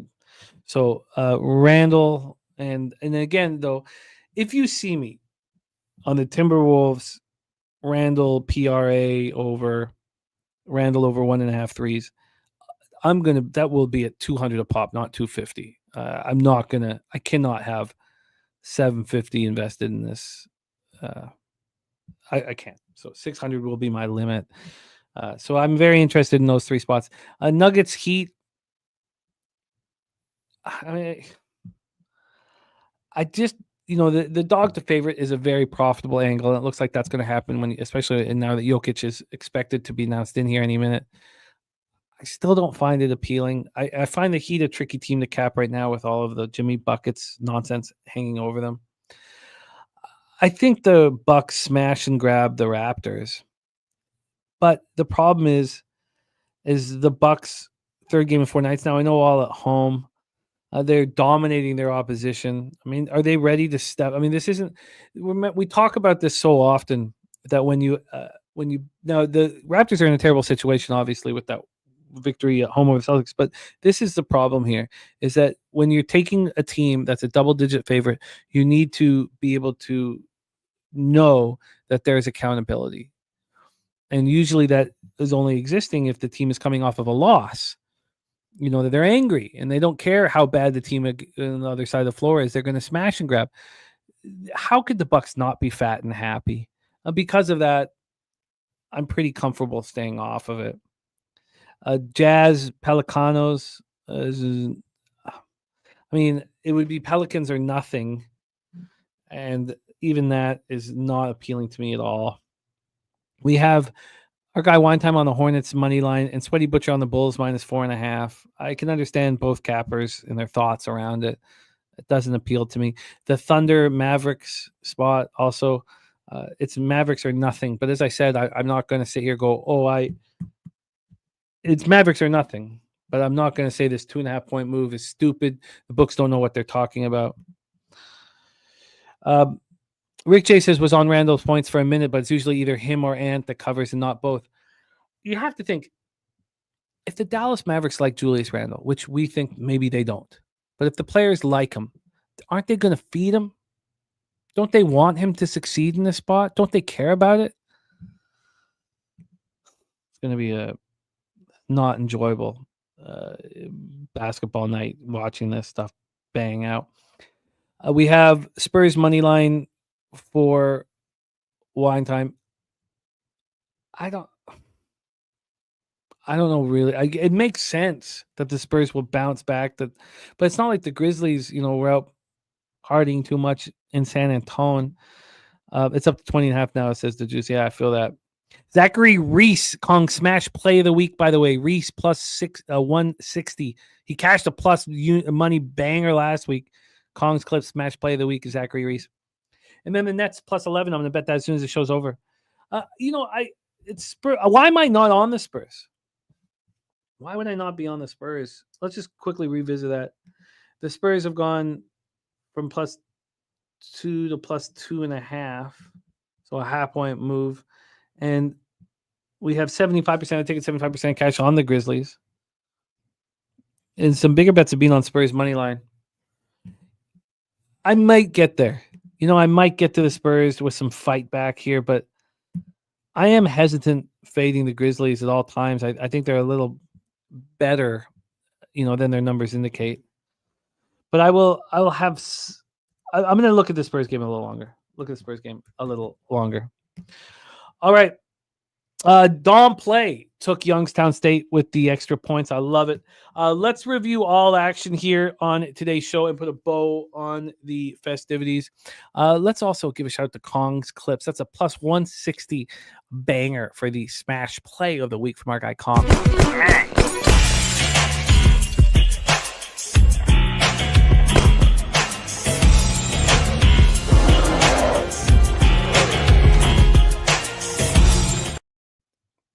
The Juice loving the Penguins spot. Yeah, I mean, it's a good spot for them having lost 3 straight. I just think they're a bad hockey team. But, Jose's moved on the Penguins. We watched this line move back to the Penguins. Let's see where it is now. Is there any concern here? Please show me a big number. Okay. All right, well, it could be worse because it got down to minus 122. Look, I get it. I fear that it's not a perfect spot for the Sabres. I just think they're a much better basketball team. Oh, you're talking about Youngstown. Okay, thank you. Okay, good. That scared me. All right, Zoe Faye, we'll get that cash, man. No worries, the Juice. That makes me feel much better. Okay, let's review action. We're coming off real nice winning day. We've had a lot of them in the last few months.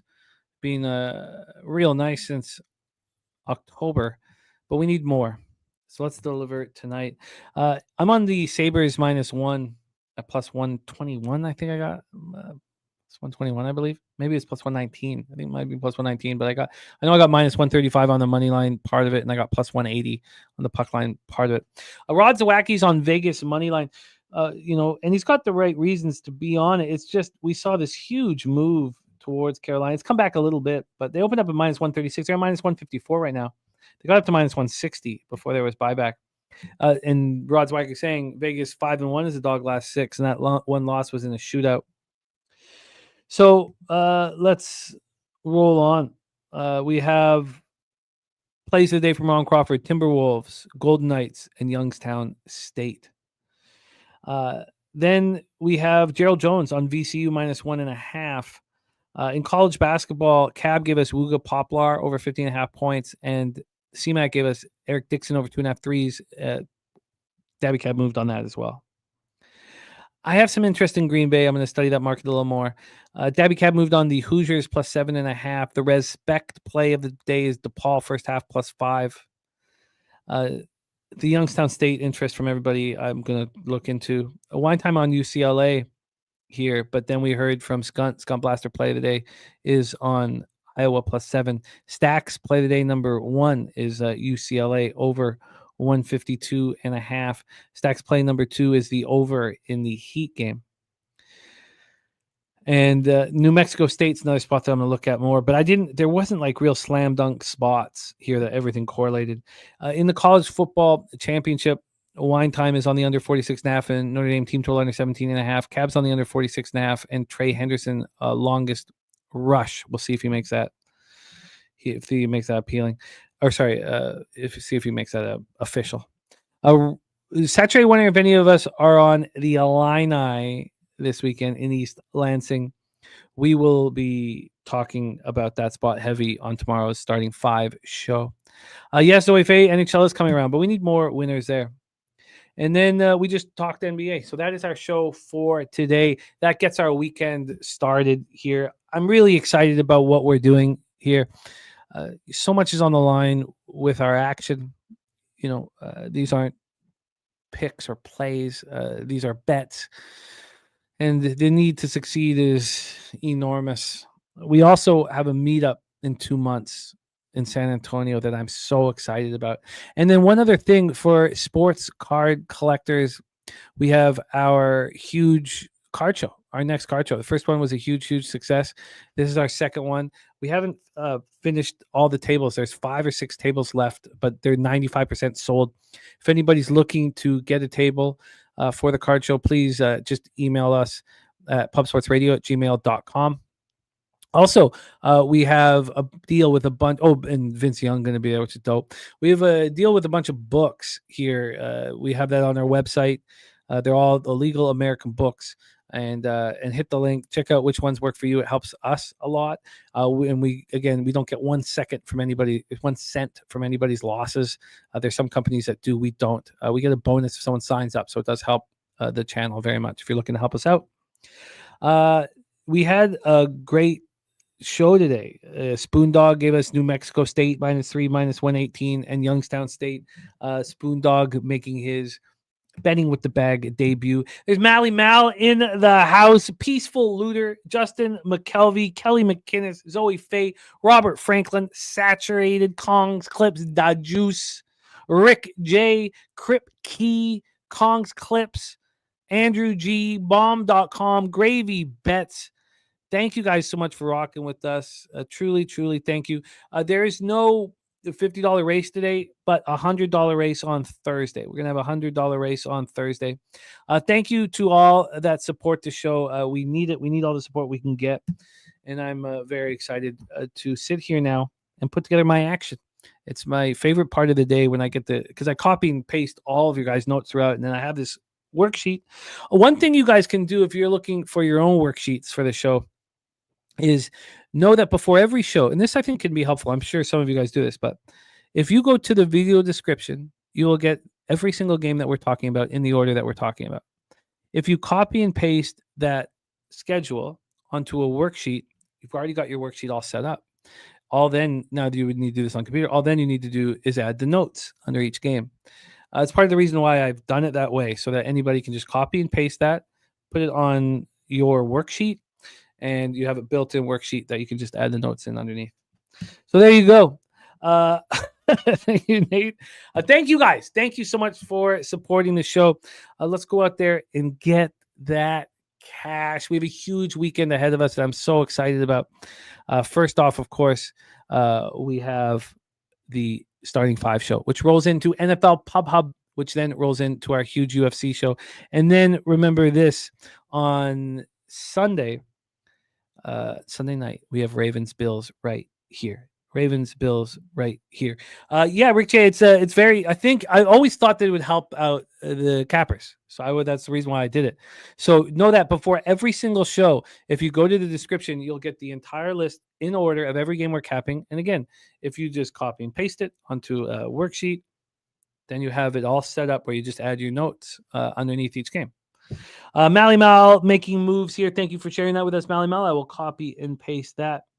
The Juice also liking the under in that Youngstown State game. Let's get that here locked in. and we are absolutely in business. Thank you guys so much for all of the support. It means the world. Join us, man, in San Antone. Other than that, roll that shit, like that shit, smoke it, and get that money. Get that cash. Respect. I'll see you guys tomorrow.